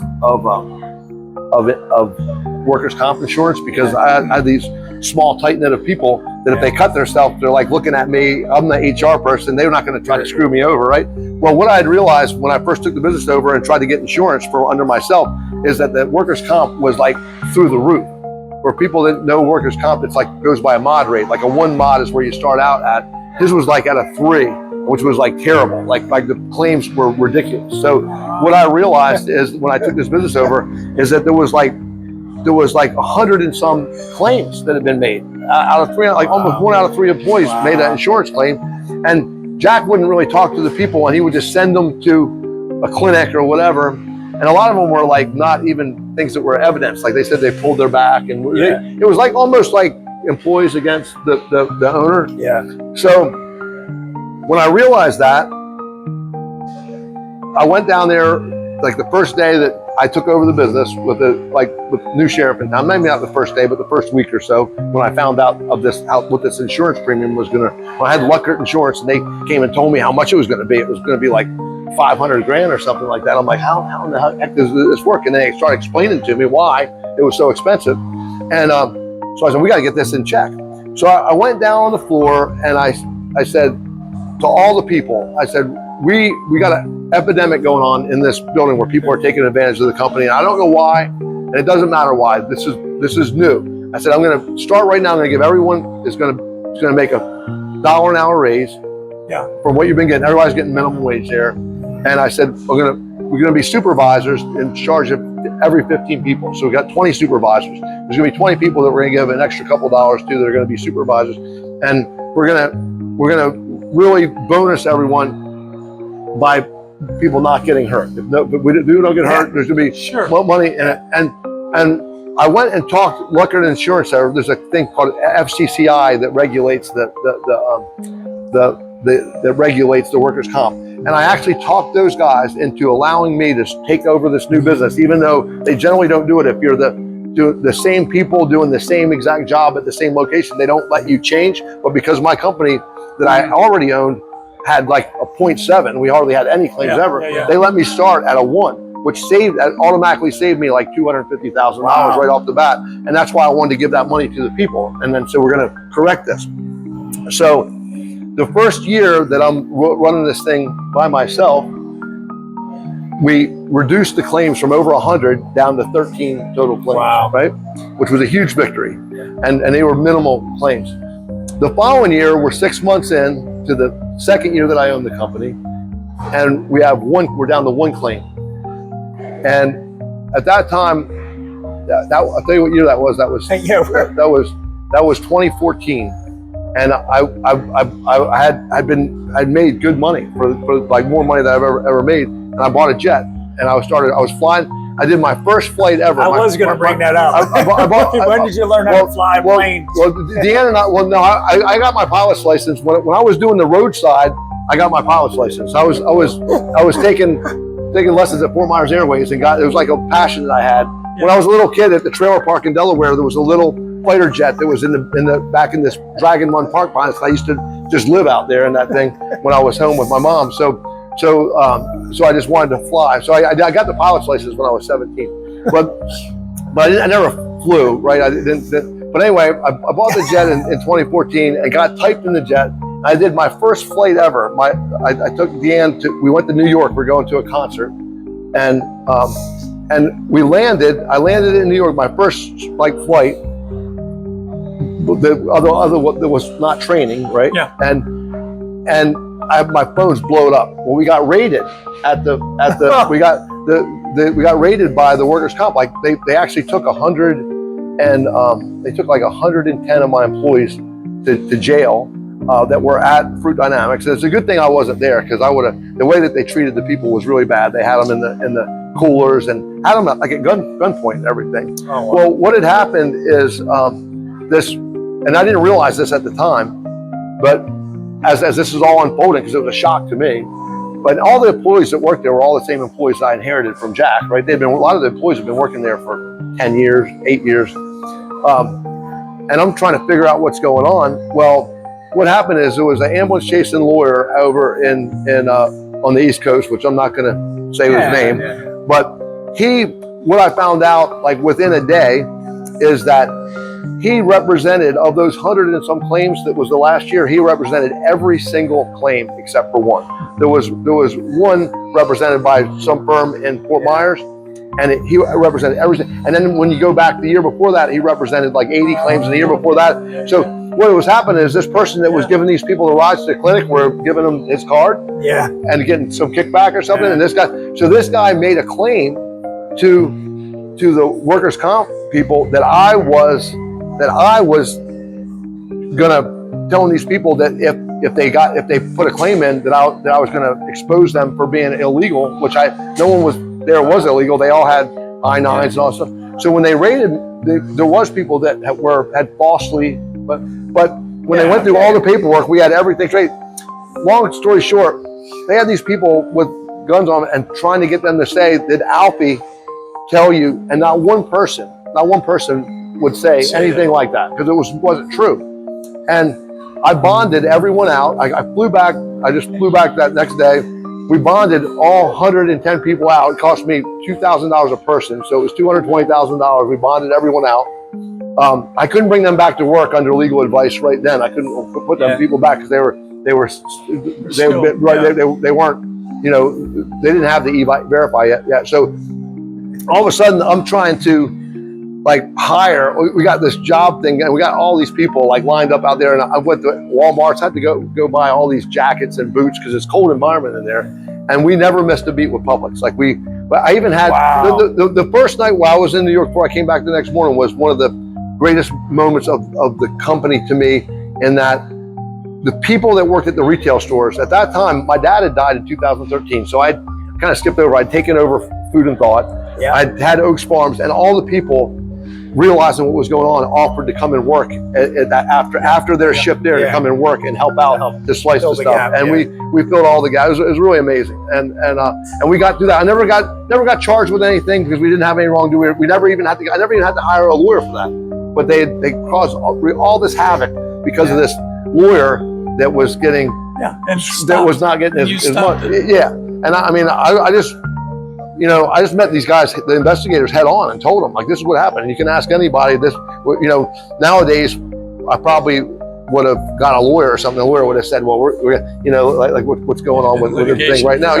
But I just went and said, listen, that never happened. And so they just dropped it. And that was another hurdle. That one was was just more of a blip, right? Are we almost to the farm? Are we almost to the farms? So yeah, the farms. I think that the farms were like the next year after that is when. See, what you don't understand is all we hear about is the thousands of acres of farms that this gentleman owns. So yeah. So we started out just farming in that year, in the 2015 year, we started farming 50 acres. So I did my first farm. It was actually a farm, and I wanted to have a tax write-off for a farm in progress, and I'm like, I like to get back into this farm game a little bit. That I really put some cows. I never. It was one of the things like I felt like I was a failure at, and I wanted to see that I could do it, like to kind of prove myself that I could farm, and so we started this 50-acre farm, which is on the farm that this year my best farm. We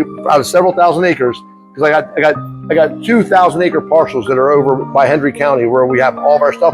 But I kept this one farm for nostalgic purposes, because it's the first farm. It's the only, because we really downsized a lot after the federal thing that happened. But I kept that farm, and that farm is the one where all the tomatoes, all the peppers, everything lived. We're gonna make this year. We'll make millions of dollars off of that farm, off that little 50-acre farm.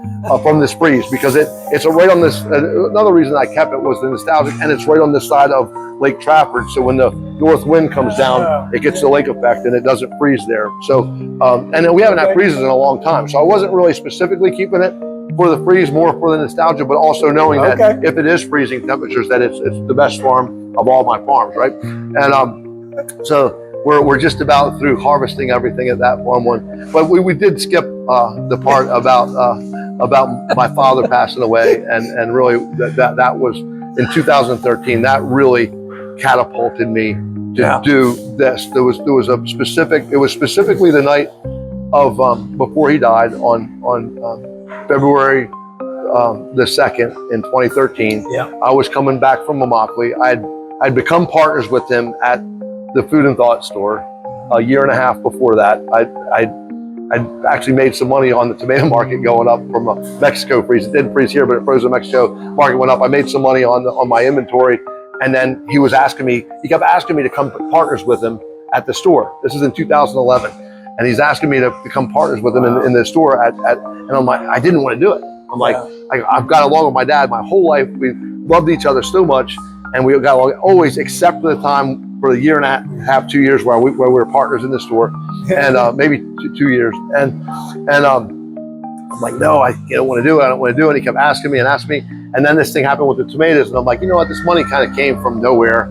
I'm like, I'll try to buy he had a partner named Addison Fisher, who's a wealthy guy in town. And Addison, my dad, like Jack had done to Lippman, had thrown Addison out of the store, because Addison had come into the store and told my dad that he needed to raise the prices. And my dad was like, I'm not raising my prices, and you're like, Addison had a $250,000 investment into the store. Yeah. And he had his personal chef would go there and shop and everything. And my dad had agreed, bad deal that he made. He was only making $650 a week is what his paycheck was coming from there. So he's living very modest. Him and my mom were living in a really crappy place. And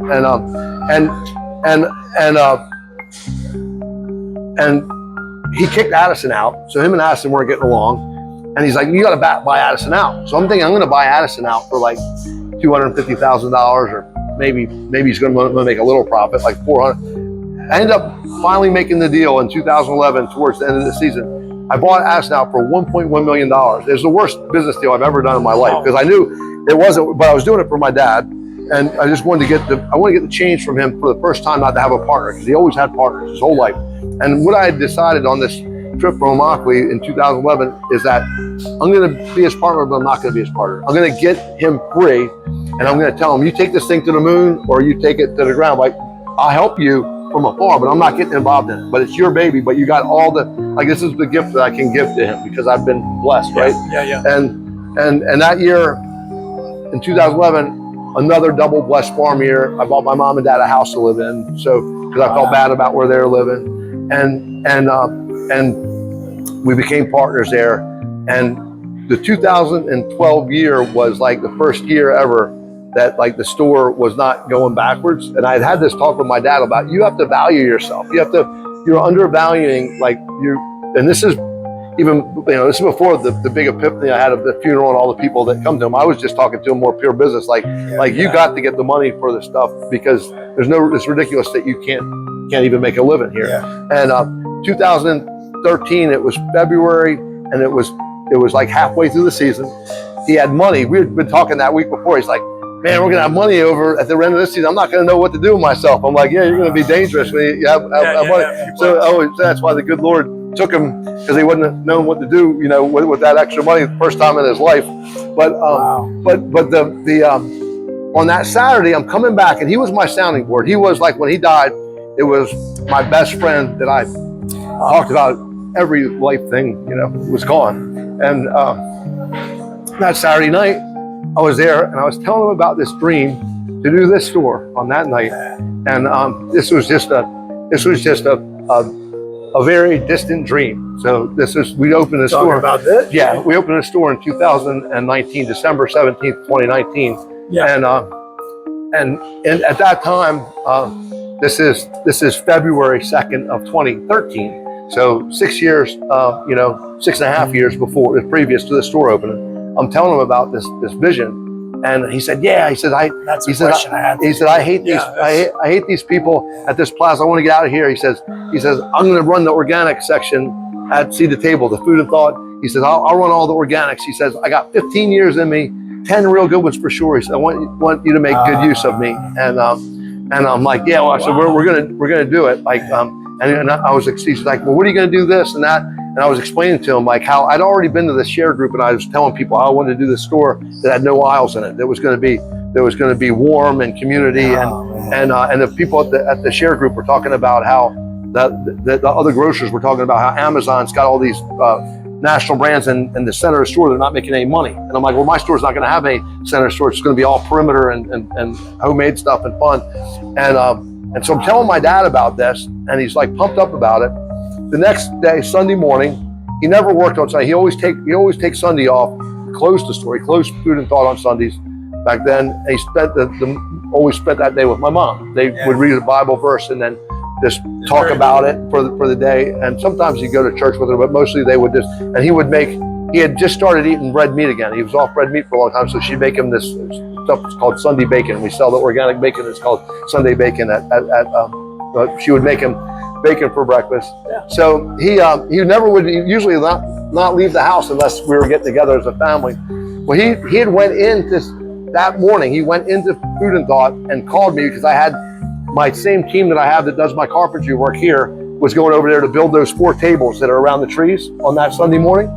And my dad wanted to show them what he wanted. So I had it lined up, and he was meeting them there just to give him an idea. And he called me on the way back and said, he said, "Man, I feel like I got the flu or something." He said, "I don't know if I'm going to come over for the Super Bowl party." That was Sunday, the Super Bowl, February 3rd. And the odd thing is my Uncle Don, which was his youngest brother that was same age as me, had died on the Super Bowl from glioblastoma. He died 5 years earlier on that day. On actually February 3rd was, if you go back, it's the same. Super Bowl is not always on February 3rd, but it was on this. So my dad ended up not coming to the Super Bowl on. He told my mom that he just wanted to stay at home, that she made him some soup. And she came to the Super Bowl because my daughter, at that time, Hannah, was only so that was 2013. She was 10 years old. She was doing a little thing with her friends for the halftime, so we wouldn't watch the halftime smut. And she was doing so my mom stayed till then. She went home and she found my father had died. And he just told me the night before that he had 15 years left. But so it was devastating in that I wasn't. He run Food and Thought. I didn't know anything about Food and Thought. I was his partner. He was always there. I was his partner, and I intentionally didn't get involved with anybody. I knew a few of the people, but that's it, And I had to go in there on Monday and tell everyone that he had passed. And it was when I saw the outpouring of this community for him and the love that came for him, that changed my whole direction of life forever. And that I knew that what I wanted to be remembered by was, you don't get remembered by what car you drive, what watch you have on. You remember by how you touch people. Like, how did you affect people's lives? And he affected so many. and I got to see that firsthand. One of the gifts we have behind you, it says, "Let all that you do be done in love." There's a gift behind you. Yeah. But you know, but he passed on a very high point. Yes, no, he did. It was his first successful business year ever, and then he had become really well known and respected and loved in the community, and I didn't even know to the degree it was until after that. But it gave me the roadmap of and from that point, like I knew that place is always Dad's. Like I never go to his gravesite. I feel his presence and energy there every day when I go there, but this store became even more passionate to me as what I wanted to put together, because I said this has to be my place. Like that's Dad's place. And he had written me at his eulogy. I read this letter that he had written to me. Sure. When I was actually when Kyle was born. So that was in 1998. So it was 15 years previous. He had written me this letter, and he told me that I'd just become a man, that I had a child, and that I was entering manhood, and that his best advice to me. And this is again, this is while I'm going through. He wrote me this letter, like not even knowing at that time that I was crushed financially, right at the same time. But he asked me, he begged me, because he watched me doing all this wholesale and chase for money and all this thing. He said, I beg you that you construct your life in such a way that every single day that you make yourself around the people and the place and the love and the energy and the food that you want to be around, and to put up with something that's not enjoyable in your life for the lure of making money, and to someday be happy in the future, is the height of all human folly, and that no one ever gets there. He said, so shape your world around today and make sure that you build your life around being around the people and the places, the energy and the love and the food that you want to be around every day. He emphasized that. And what I realized when I read that 15 years later at his eulogy was that Food and Thought was that place, that he was like telling me about the way that I should live my life in this beautiful way. And I realized that is the way that he had lived his life over there. He built his life around in that fashion, and he was so happy. And then I realized that Seat to Table had to be my place where I was going to do the same. And I said, if you could walk through Seat to Table today, what do you think he would say? What do you think he would say? He would love this place. Yeah. He would make the organic section way better than it is right now if he was here. But he would love all that we've done. He was very, even though he was organic, he was very conservative. He always had the Sarah Palin books out there, and the liberals that would come in there would get mad at him, and he'd be in confrontation with them and everything. So I got my conservatism from actually sitting there and watching William F. Buckley with him when I was a kid. On Sundays we'd watch The Firing Line.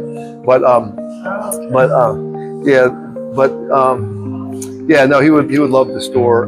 But this store is really that's why I got the big picture of him when you leave there. It's a dedication to the values that he impressed upon me, and the love of people, and when I say this store. Can you tell us a little bit about, so you've touched on your faith.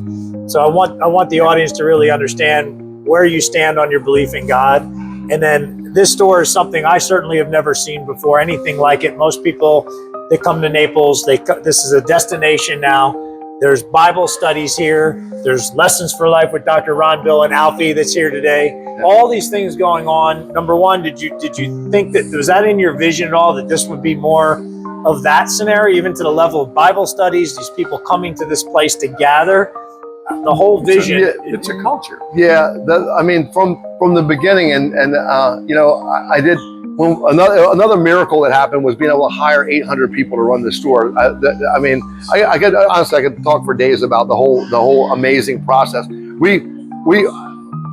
Sprouts opened up down the road, and everyone's saying, "Oh, Sprouts is going to beat Seat to Table open. You're going to take market share." And I'm like, "No, I know what I'm doing at Seat. I'm not worried about Sprouts. I'm not trying to be cocky, but I'm going to be good with that." But then they tried to do their hiring, which was 6 months before I opened, and they had to hire like 80 people, and they had to have like 3 job fairs. They couldn't even get 80 people.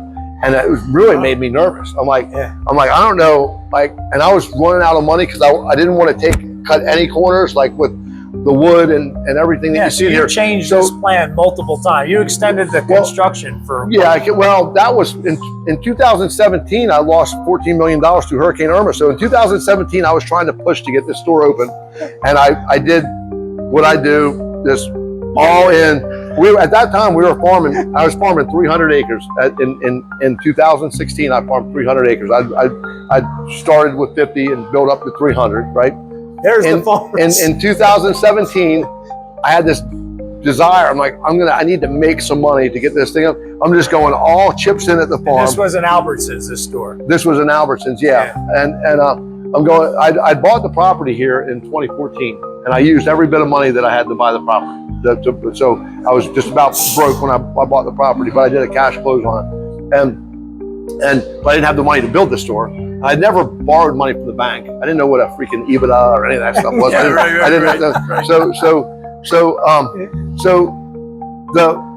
I go and I plant 1,500 acres. Like, I never farmed that much in my life. We went crazy. Like, honestly, like just someone going up to the blackjack table and putting $1 million or whatever. And we planted all this, and I'm like, man, I need God's gonna come through, and we're gonna kill it on this fall crop.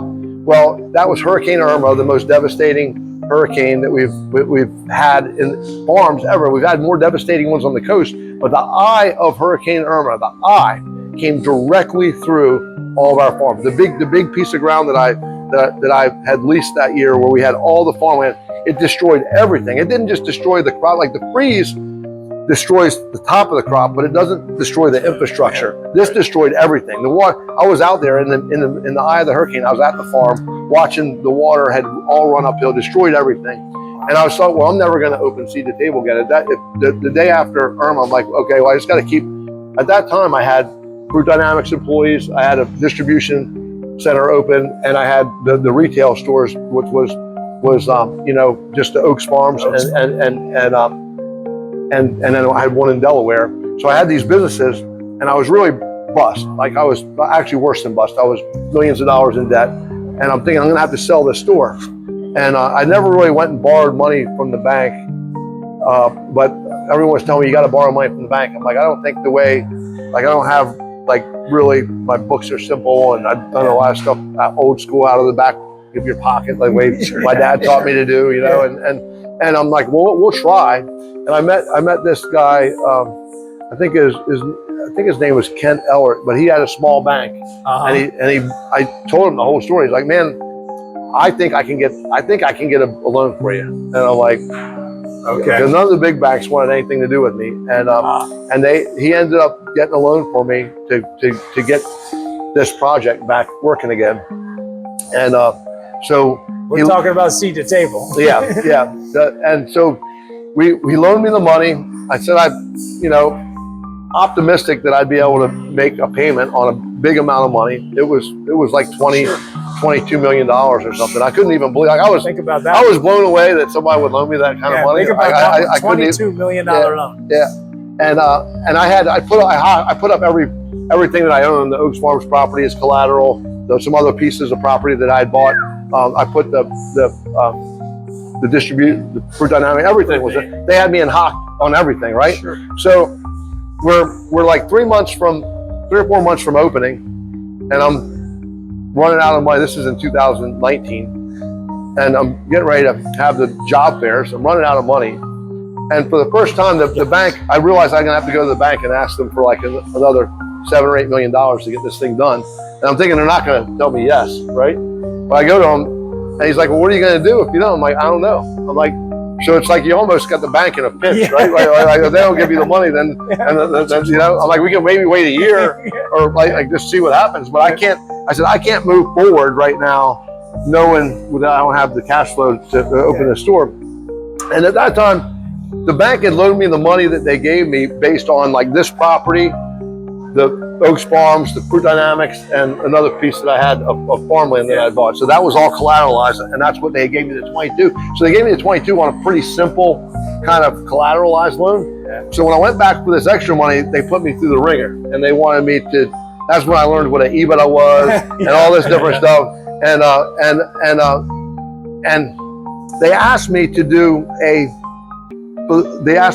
like a prospectus or whatever on the business, like what I thought we were going to do. Yeah. And I'm like, I never really done it. I just had this dream. I never really thought about all of it. I knew it was bigger than anything I'd ever done before, but I never really thought about it. And then I remember I went home that night and I just, you know, a simple pencil and paper, just writing down. The store's not completed by any means yet. It's all just concrete in here, and I mean, there's some finishes, but it's really rustic, and yeah, a little better than that probably. But I remember I walked through the door here in my mind, and I start thinking, okay, ice cream. We're going to be open from 7 in the morning till 10 at night, and I start putting the people that's going to take in them, like the bread. We're going to make all the fresh bread. We're going to do it, and I do it, and I put it together.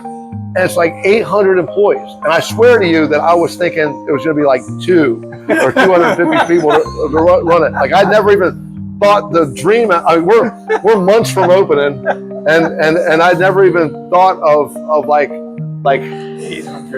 how many people. And then I realized that like the Sprouts couldn't even hire 80, and I was really like for the first time ever, I think in my life, I was scared. I was like, this is maybe not going to work. Like maybe I'm all into this thing, and like if we have 2 weeks where we're not doing business with payroll, I'm broke. Like that's all. If it's really gonna, and I kept trying to think of like, can I do it with less payroll?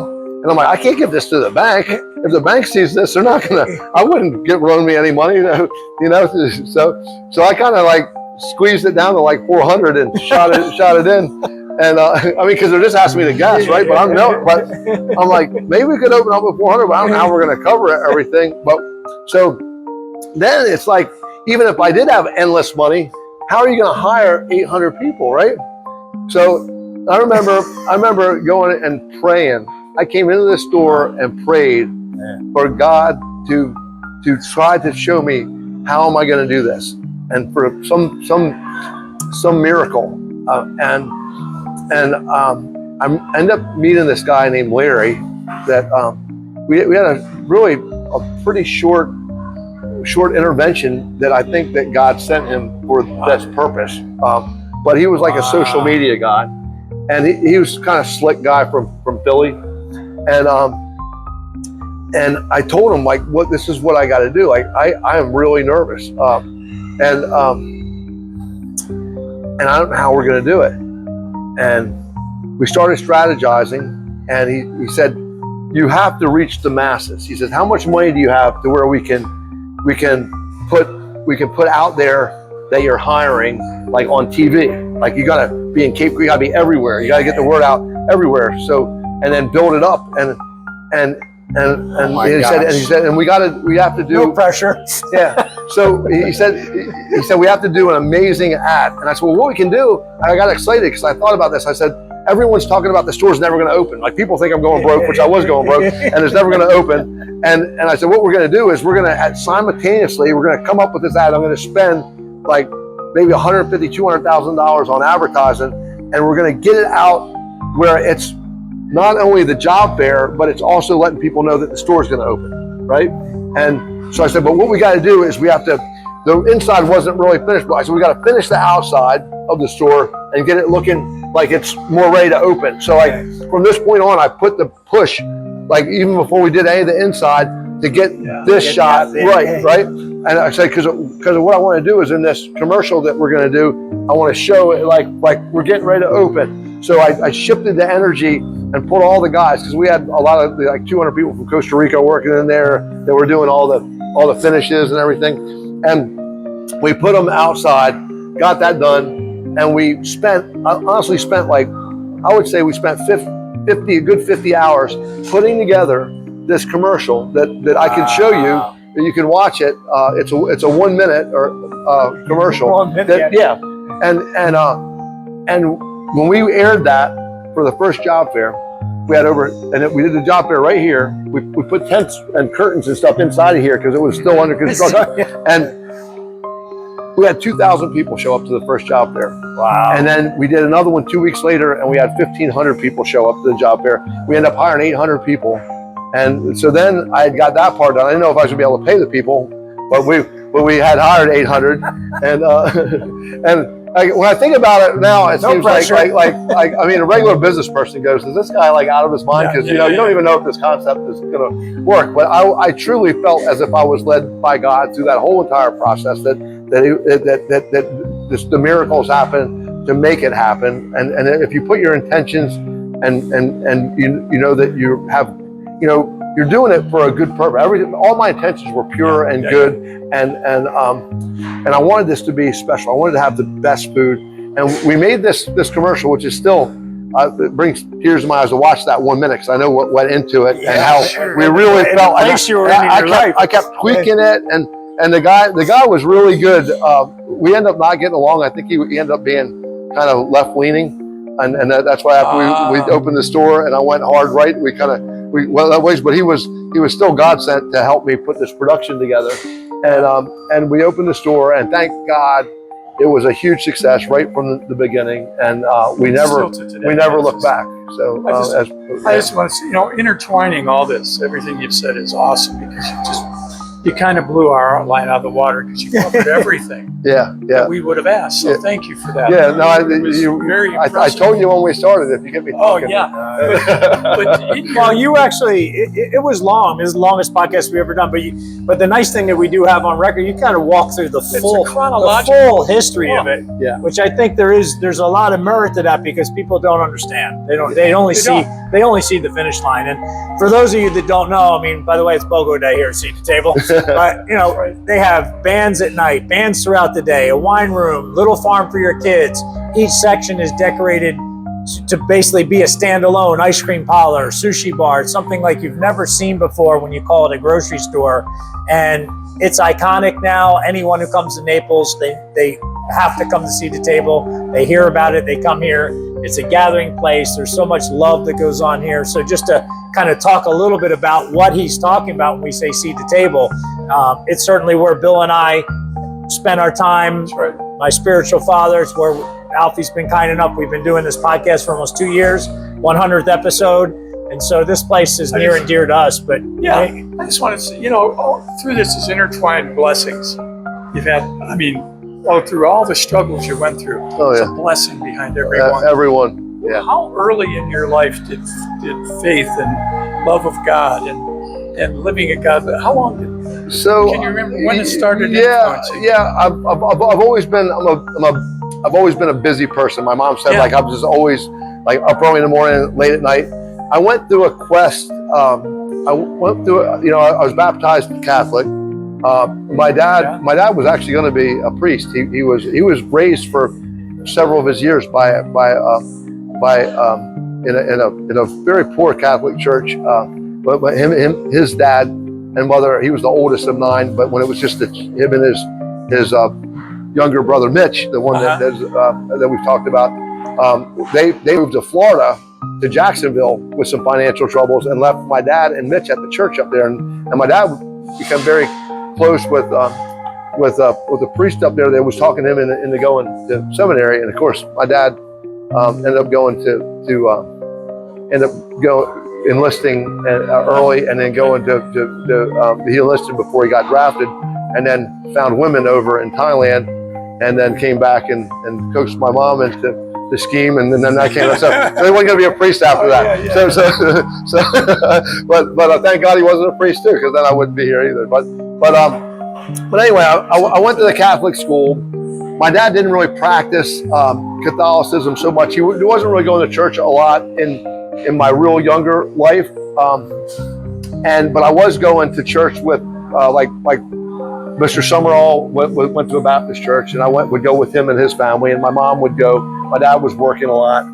And then when I turned 17, I had this really deep hunger to figure out,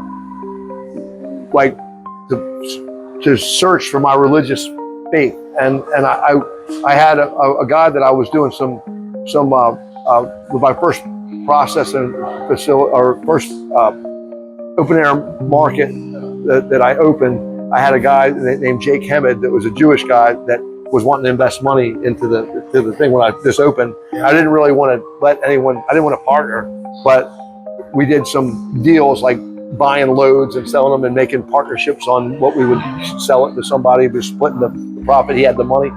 And so he kind of it interested me somewhat in his Jewish faith about what that was all about.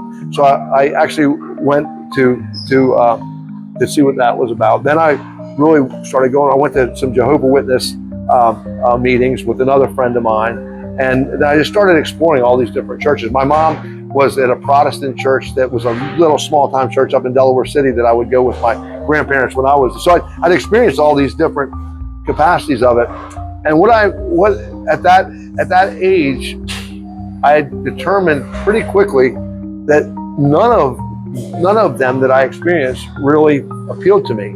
That I just wanted to read the Bible, and I wanted to interpret it in my own being the best that I could, and that I didn't really like the singing and dancing in church, and I didn't like all the Catholic Church. I didn't like sitting, kneeling, standing, all that.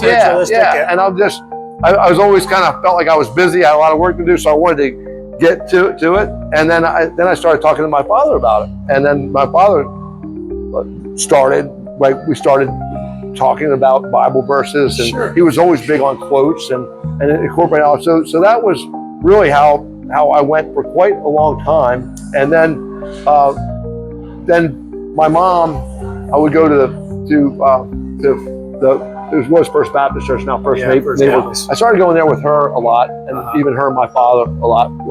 He would not go there a lot, but I was going. When I say I was going a lot, I was going 15 weeks a year, maybe. I would go there with her, which at that time of my life was a lot for me to go to church, because I would always keep a Bible on my nightstand, and I would dig into certain passages, and then more when you could get things on the phone, and that made it really easy for me, because I'm driving all the time, and so that became, and I still am somewhat like that. I mean, I attend Pastor Anthony's church. I go to church with my mom a lot over at First Naples, but I feel like really after I opened Seed to Table and my father died, all in that period is when I really feel like that I came to Christ, and I came I came into my spirituality, and I know that like I watched my dad's like kind of faith without like a lot of religion attached to it, and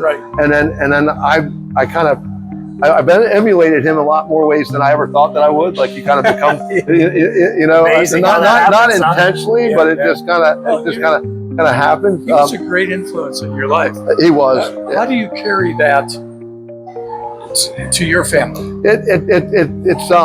It's a little bit more difficult. Like I mean, my kids are all beautiful children. Absolutely. Hannah, I don't know if you've met Hannah. She's working over at Food and Thought too, a couple nights a week, bartending. But she works for Dr. Simone Gold, and she's amazing. She's probably the most like me of the three. Now my stepson Dane works for Arthrex, and he's just more. His brain works differently than mine, or even he's a little different than the rest of the family. He's just real logical and common sense. That he's got a degree in biomedical engineering, and he's one of those just everything is logic and not passion and all. So he's the one that's a little bit different, but a very good kid. None of the kids ever been in trouble or anything. And Kyle reminds me the most actually of my dad in many ways. He's 27 right now. He just got engaged.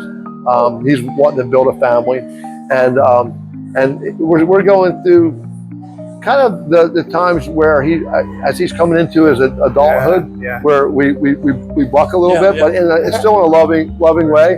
But I appreciate and love this time, and we're super close. And he was, I trained him like I had him flying with me a lot from the time that I had, and he became a pilot and was flying a jet for a doctor here in town. And then when the federal raid happened and we had massive amounts of theft, like $30-40 million worth of theft that occurred to us over a 5-year period from the time I opened Seed to Table until that happened.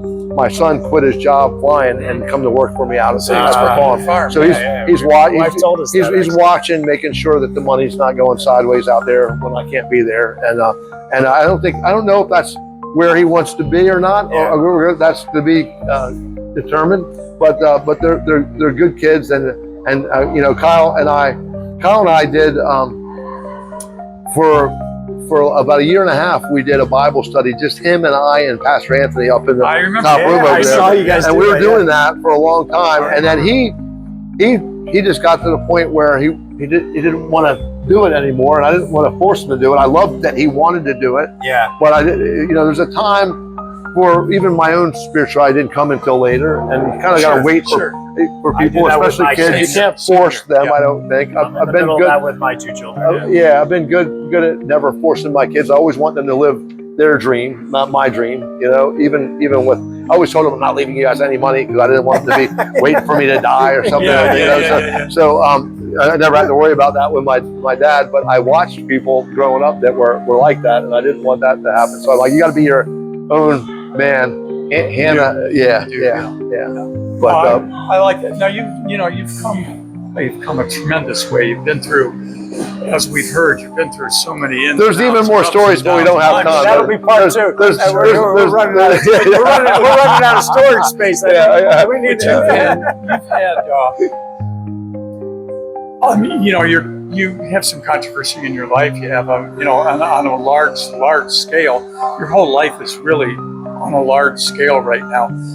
How is it that you keep your faith in your beliefs, and you stand tall and strong? The faith is what gets you through everything. Yeah. I mean, everything. When we got raided by the feds and they like targeted it was really bad. We didn't know if we were going to keep the store together. I mean, through the grace of God, I met a guy a couple of months earlier I called him out for being a billionaire that didn't care about what he was putting into his body. I said, he's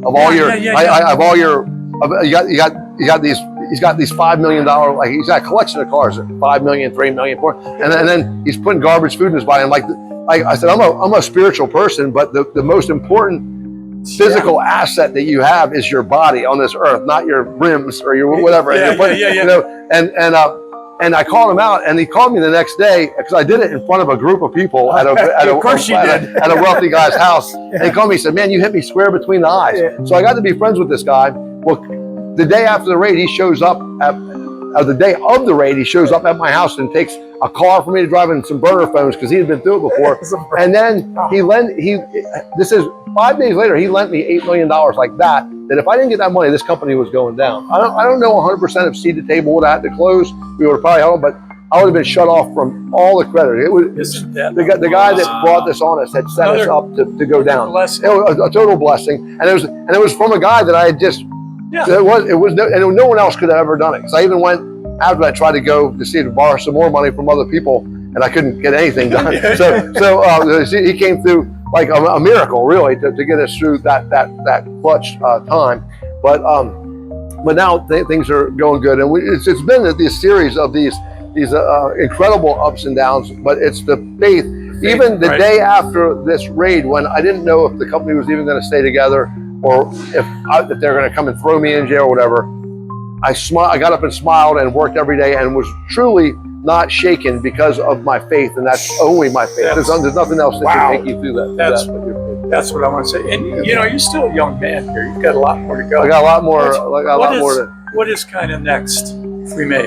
My passion right now is pretty clear. I think I want to really start working on, and it's going back into what my dad stood for, and not because of that, and maybe because of that. I don't know. I don't think that I'm trying to live in the shadows of the great things that he did or anything, but I have this burning passion in me to make really nutrient dense food, and we're working on. I got a field trip farm that we did that we was like a give back where I did all these field trips for the kids. Yeah, I've seen it. And we're turning that into, I'm partnering up with The Freedom Academy is going to be doing a little school out there. We have some domes that we have cold plunges and I've steam heard in. about, I had some And- insight about the wellness domes. Oh, yeah. Now that you brought it up. We're bringing some guys in with biochar and some different minerals, and we've been doing a little bit of testing this year. But really, my next kind of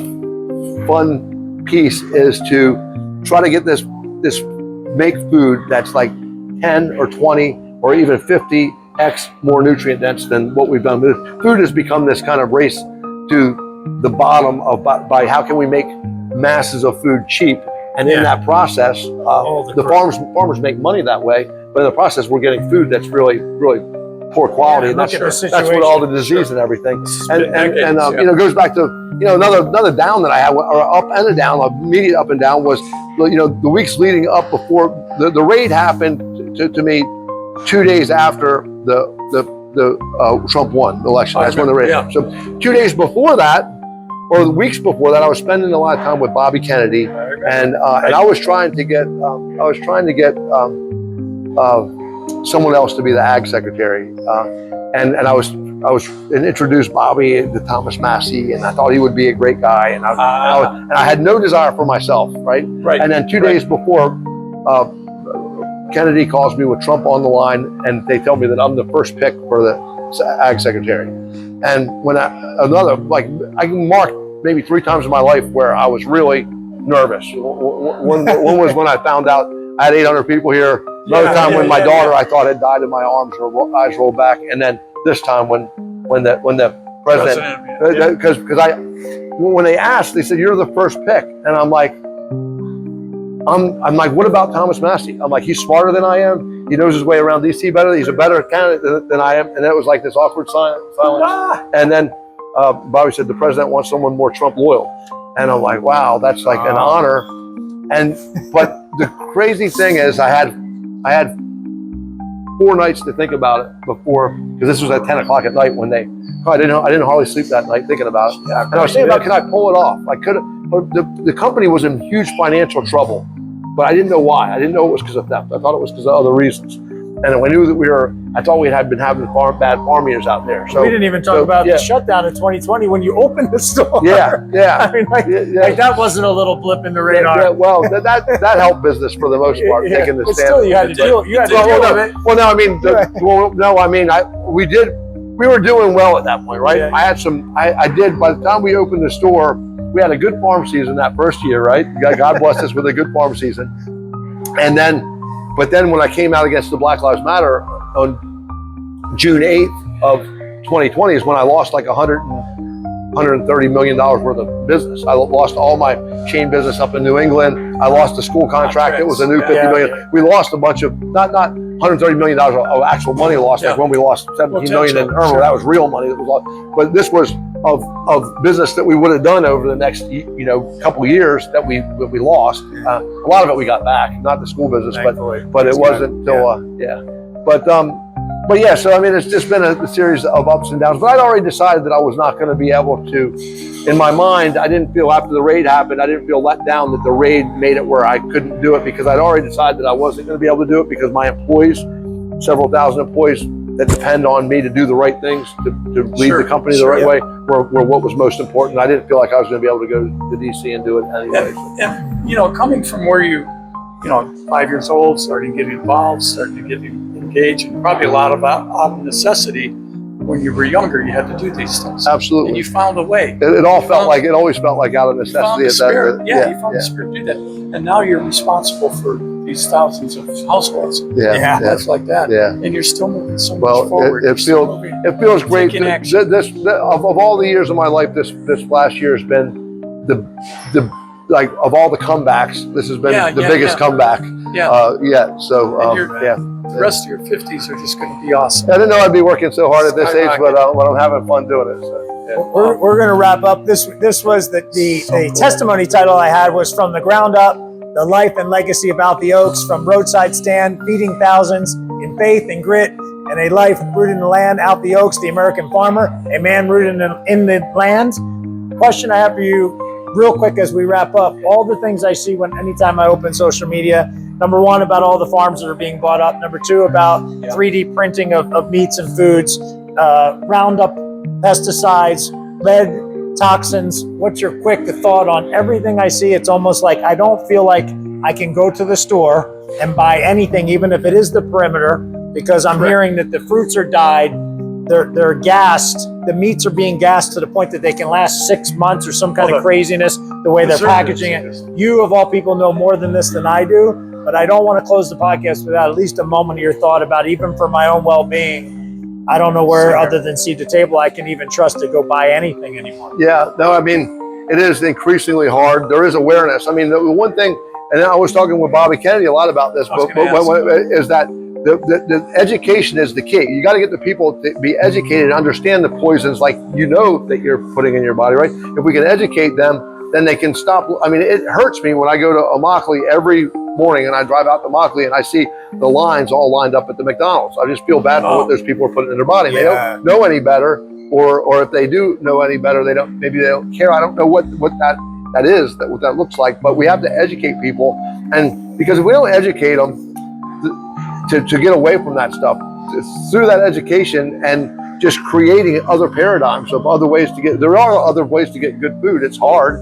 I mean, when I travel and I'm not around my stores here, it's hard to get good food, right? We're so blessed. But I'm still going to go and eat some fresh fruits or fresh vegetables from a grocery store before I'm never going to go to a fast food place, right?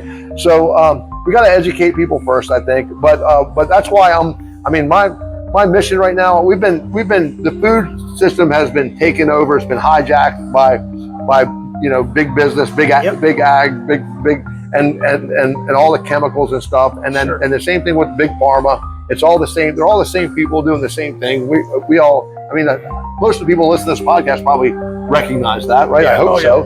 But it's through education and through people making. We got to get farms smaller. We got to get back into doing. You got to know the guy that you're getting your milk from. You know, you got to know the guy that you're getting your meat from, and things like that. And your eggs, all that stuff you put in and eat every day. But it's not easy. But that's the way that we got to find our way back. I mean, even with our, I think that the whole government that we have right now is out of control with all the debt and everything. You got to go back to the basics. Go back to the original Constitution. I don't know if it'll ever happen. It's maybe going to. But it's the same thing as the food system, the medical system. It's all the same. We gotta go back to what it's real simple, really, right? The food that we need is the food that God made. As soon as man thought he could start doing a better job making food than God could, is when we went off the tracks, right? So we got to get back to God's food, and we got to get back to God's medicine. The Lessons for Life question, Alfie. If it was your final day and you had one message to leave behind for the next generation, what would you tell them about life, work, and what truly matters? Wow, just love and love and relationships. It's all about, like, the mark you leave on this earth is not meant by your material gain or any of the things that you have, and all the things that are important are the things that can never really be seen or touched. They can only be felt, and that's integrity and love and brotherhood, and those are the things that really matter. And in this 3D world that we live in, we get often taken off course by the lure of all those other things that are not the important things. So I'll go back to your dad a little bit. The outpouring. When he had passed, it just kind of amazed you. Even although you knew what kind of man he was, but in the way you came about in your transition in business, and you took care of the employees, and they were there for you when you needed it. All that great stuff. It is all about how you treat the people around you. It really is. It's all about that. But going back to culture here, like one thing I just skipped on. It's small, but it's small in time to take. But I spent, before this store was even completed, I knew, like, I was afraid because I'd always had these small businesses, and I did go in there not speaking Spanish in the fruit dynamics and turned it around. But here I wanted to create like this culture of love, and I'm like, how are we going to do that on this big scale? So I spent all this as the owner. I spent like 3 hours with 5 people at a time, and I spent all my days for months with the people talking about the culture. And I think for like, if you're trying to get a nugget for business people that are open to business, like make it about the mission and the culture, not about the money. I clearly went into this thing with nothing but hopes for the money. Like I didn't have the money thing figured it out at all, but I did have the specific dream of the energy and the mission and the love that we're going to have amongst the employees. And I think that's what made this place work, and what makes it the special place that it is right now. It's about the people. Yeah. And I know we both share it every time we're out. We always share about this location. I see a lot of people in from other states, that are in here as tourists, and I'm able to talk to them about it. Yeah. And it's awesome. It's about how you treat the people. Yeah. We have another gentleman here in our audience who's very successful in a large business, and he's there every day for his employees. Yeah. I think he still deliver their paychecks. He delivers their paychecks. That's awesome. Talks to them and handshakes them. Yeah. These are the kind of things that keep your business together. Yeah. And keep you in the grace of God.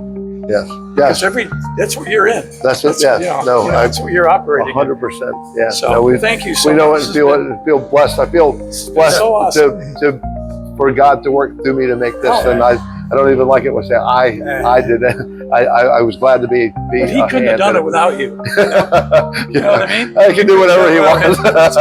But yeah, I couldn't have done it without him. But that way. Yeah. All right, we're gonna wrap up. But as you see, go ahead. What do you got? I just have one thing I want to say. Remember, this is our 100th episode. This is our longest episode. That's why it's double. This is a double episode. Maybe it's gonna be 100 and 101. Yeah. We started a couple years ago. We started with the desire to bring you testimonies, to bring you stories about people's lives, to encourage you to go on with yours, to encourage you and may help you understand God loves you. We all love you. You need to love everyone else. You need to have gratitude for everything you get. You need to wake up in the morning and be thankful. You don't need to be a warrior prayer, but you need to be a warrior in your prayer. You need to be willing to stand up and pray for your desire that's supernatural to what you can do, because you'll get it. And as you can hear through the stories and the other people we've had on, they've come through and they've been resilient. They've been through everything that they've gone through, and they come out on the other side because they meet the challenge, because they don't back away, because they don't give up, because they pray in faith, and they don't pray in expectation. They pray in allowing the Holy Spirit to unfold the answers. And because of that, we really enjoy this. We want to move forward. We have a future too, 101, 102. We're going to keep going. We're going to keep going and we need feedback from you with this episode, and all the episodes that we have. We always ask you for your input, because we want to bring you what you want. There's a simple prayer that I pray amongst other ones, but it's one that I've found more recently that's impactful. And let's hear it. And it's actually, I didn't come up with this prayer on my own. It's one that I heard, but it really resonated with me. And it's I'm sorry. First starts out, I love you, God. Correct. I'm sorry that I did not I'm sorry that I did not recognize your love and your divine orchestration in every moment of my life. Please forgive me. Thank you, God. Yeah. And it's just and it's simple, but it's just knowing that God is right there with me every minute of my life, and his divine orchestration led me through all of these ups and downs that I've been through, but he's always there every second of it, and that I was even sometimes orchestrated the things that may have been bad that seemed bad that turned out to be good, and to be appreciative and know that God was there in every second of my life. And it's just very comforting that to know that, and to thank him and to tell him that I'm sorry for that. I don't recognize that every instant of my life, and it makes me try to recognize that every single instant. I love that. Awesome. I love Thank that. you. I'm going to do our final close and final declaration. I just wanted to say, You got another thing? All right. You can break this into 2 episodes. This is our 100th episode once again, and I want to thank, and I'm honored to be part of this. And I want to thank Ron. He is so dedicated and so loyal to this podcast. spends a tremendous amount of time. You don't know what's behind the scenes of this, just like Alfie had. He wasn't even able to finish everything that he has. There's a lot behind these podcasts, and there's a lot in presenting it and putting it up on YouTube. And Ron, we can put Alfie on the spot now. Can we dedicate 8 to 9 on Tuesdays as lessons for life? Oh, can we get Alfie's endorsement? Yeah, we got Alfie's endorsement. Yeah. We're Lessons for Life official. He said it. We built this on testimonies. We have another friend here that we're going to have on very soon. We had him on early in our podcast. One of our first guests. Yeah. And we're gonna have him on again, and he's gonna kind of tell his story, kind of like Alfie has here. I think we need to understand that the struggles that we go through life, everyone goes through. Yeah. But they pursue it. They keep going. They meet the challenge. They work through it. That's what God wants us to do. He wants us to be strong and do that. So this is how we influence our kingdom. So Alfie influences his kingdom. So our friend Bert influences and plants and transforms people into godly beings by living a godly life. And I think that's so important. Practical applications is what we try to bring you through these podcasts. Not scripture lecture, it's practical applications of spiritual living, God-like living like Jesus. He modeled it to us. It's up to us to model it to everyone else. And we do that. We learn about positive mindsets.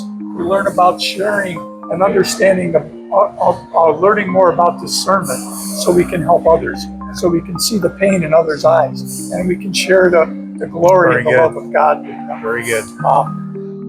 And our future is to keep doing this with the help of Alfie and Bert and people, just regular folks that live around us every day that have a story.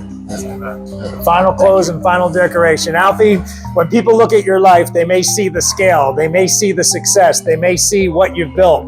But what stands out the most is not what you've built, it's what you become along the way, which you've heard this whole time. Because your story reminds us that life doesn't grow without discomfort, doesn't grow in comfort. It grows in early mornings, in hard seasons, in moments when things don't go as planned. It grows in the soil of perseverance. And while the world often looks for faster ways, easier ways, shortcuts to success, your life stands as a reminder that the things that truly last are still grown the same way they always have been, with time, effort, and with faith, with the roots that grow deep. A meaningful life isn't built quickly, it's grown over time, rooted in faith, strengthened through adversity, and sustained by the willingness to keep showing up and have your faith in the Lord Jesus Christ. Amen. Amen. So we hope you've enjoyed this podcast. Alfie has given us double the time we expected of him. And so we're very appreciative. I had no idea we were going to walk through really the day in the life and the historic events of Alfie that I have never heard before. So I'm grateful for that. We'll close with our final declaration. Everybody repeat after me. I am blessed. I am blessed. Highly favored. Highly favored. Empowered to prosper. Empowered to prosper. And walking in divine health. Walking in divine health. All the days of our lives. All the days of your our lives, lives. his lives, our lives. And Bill and I do the final. Peace out. Peace out.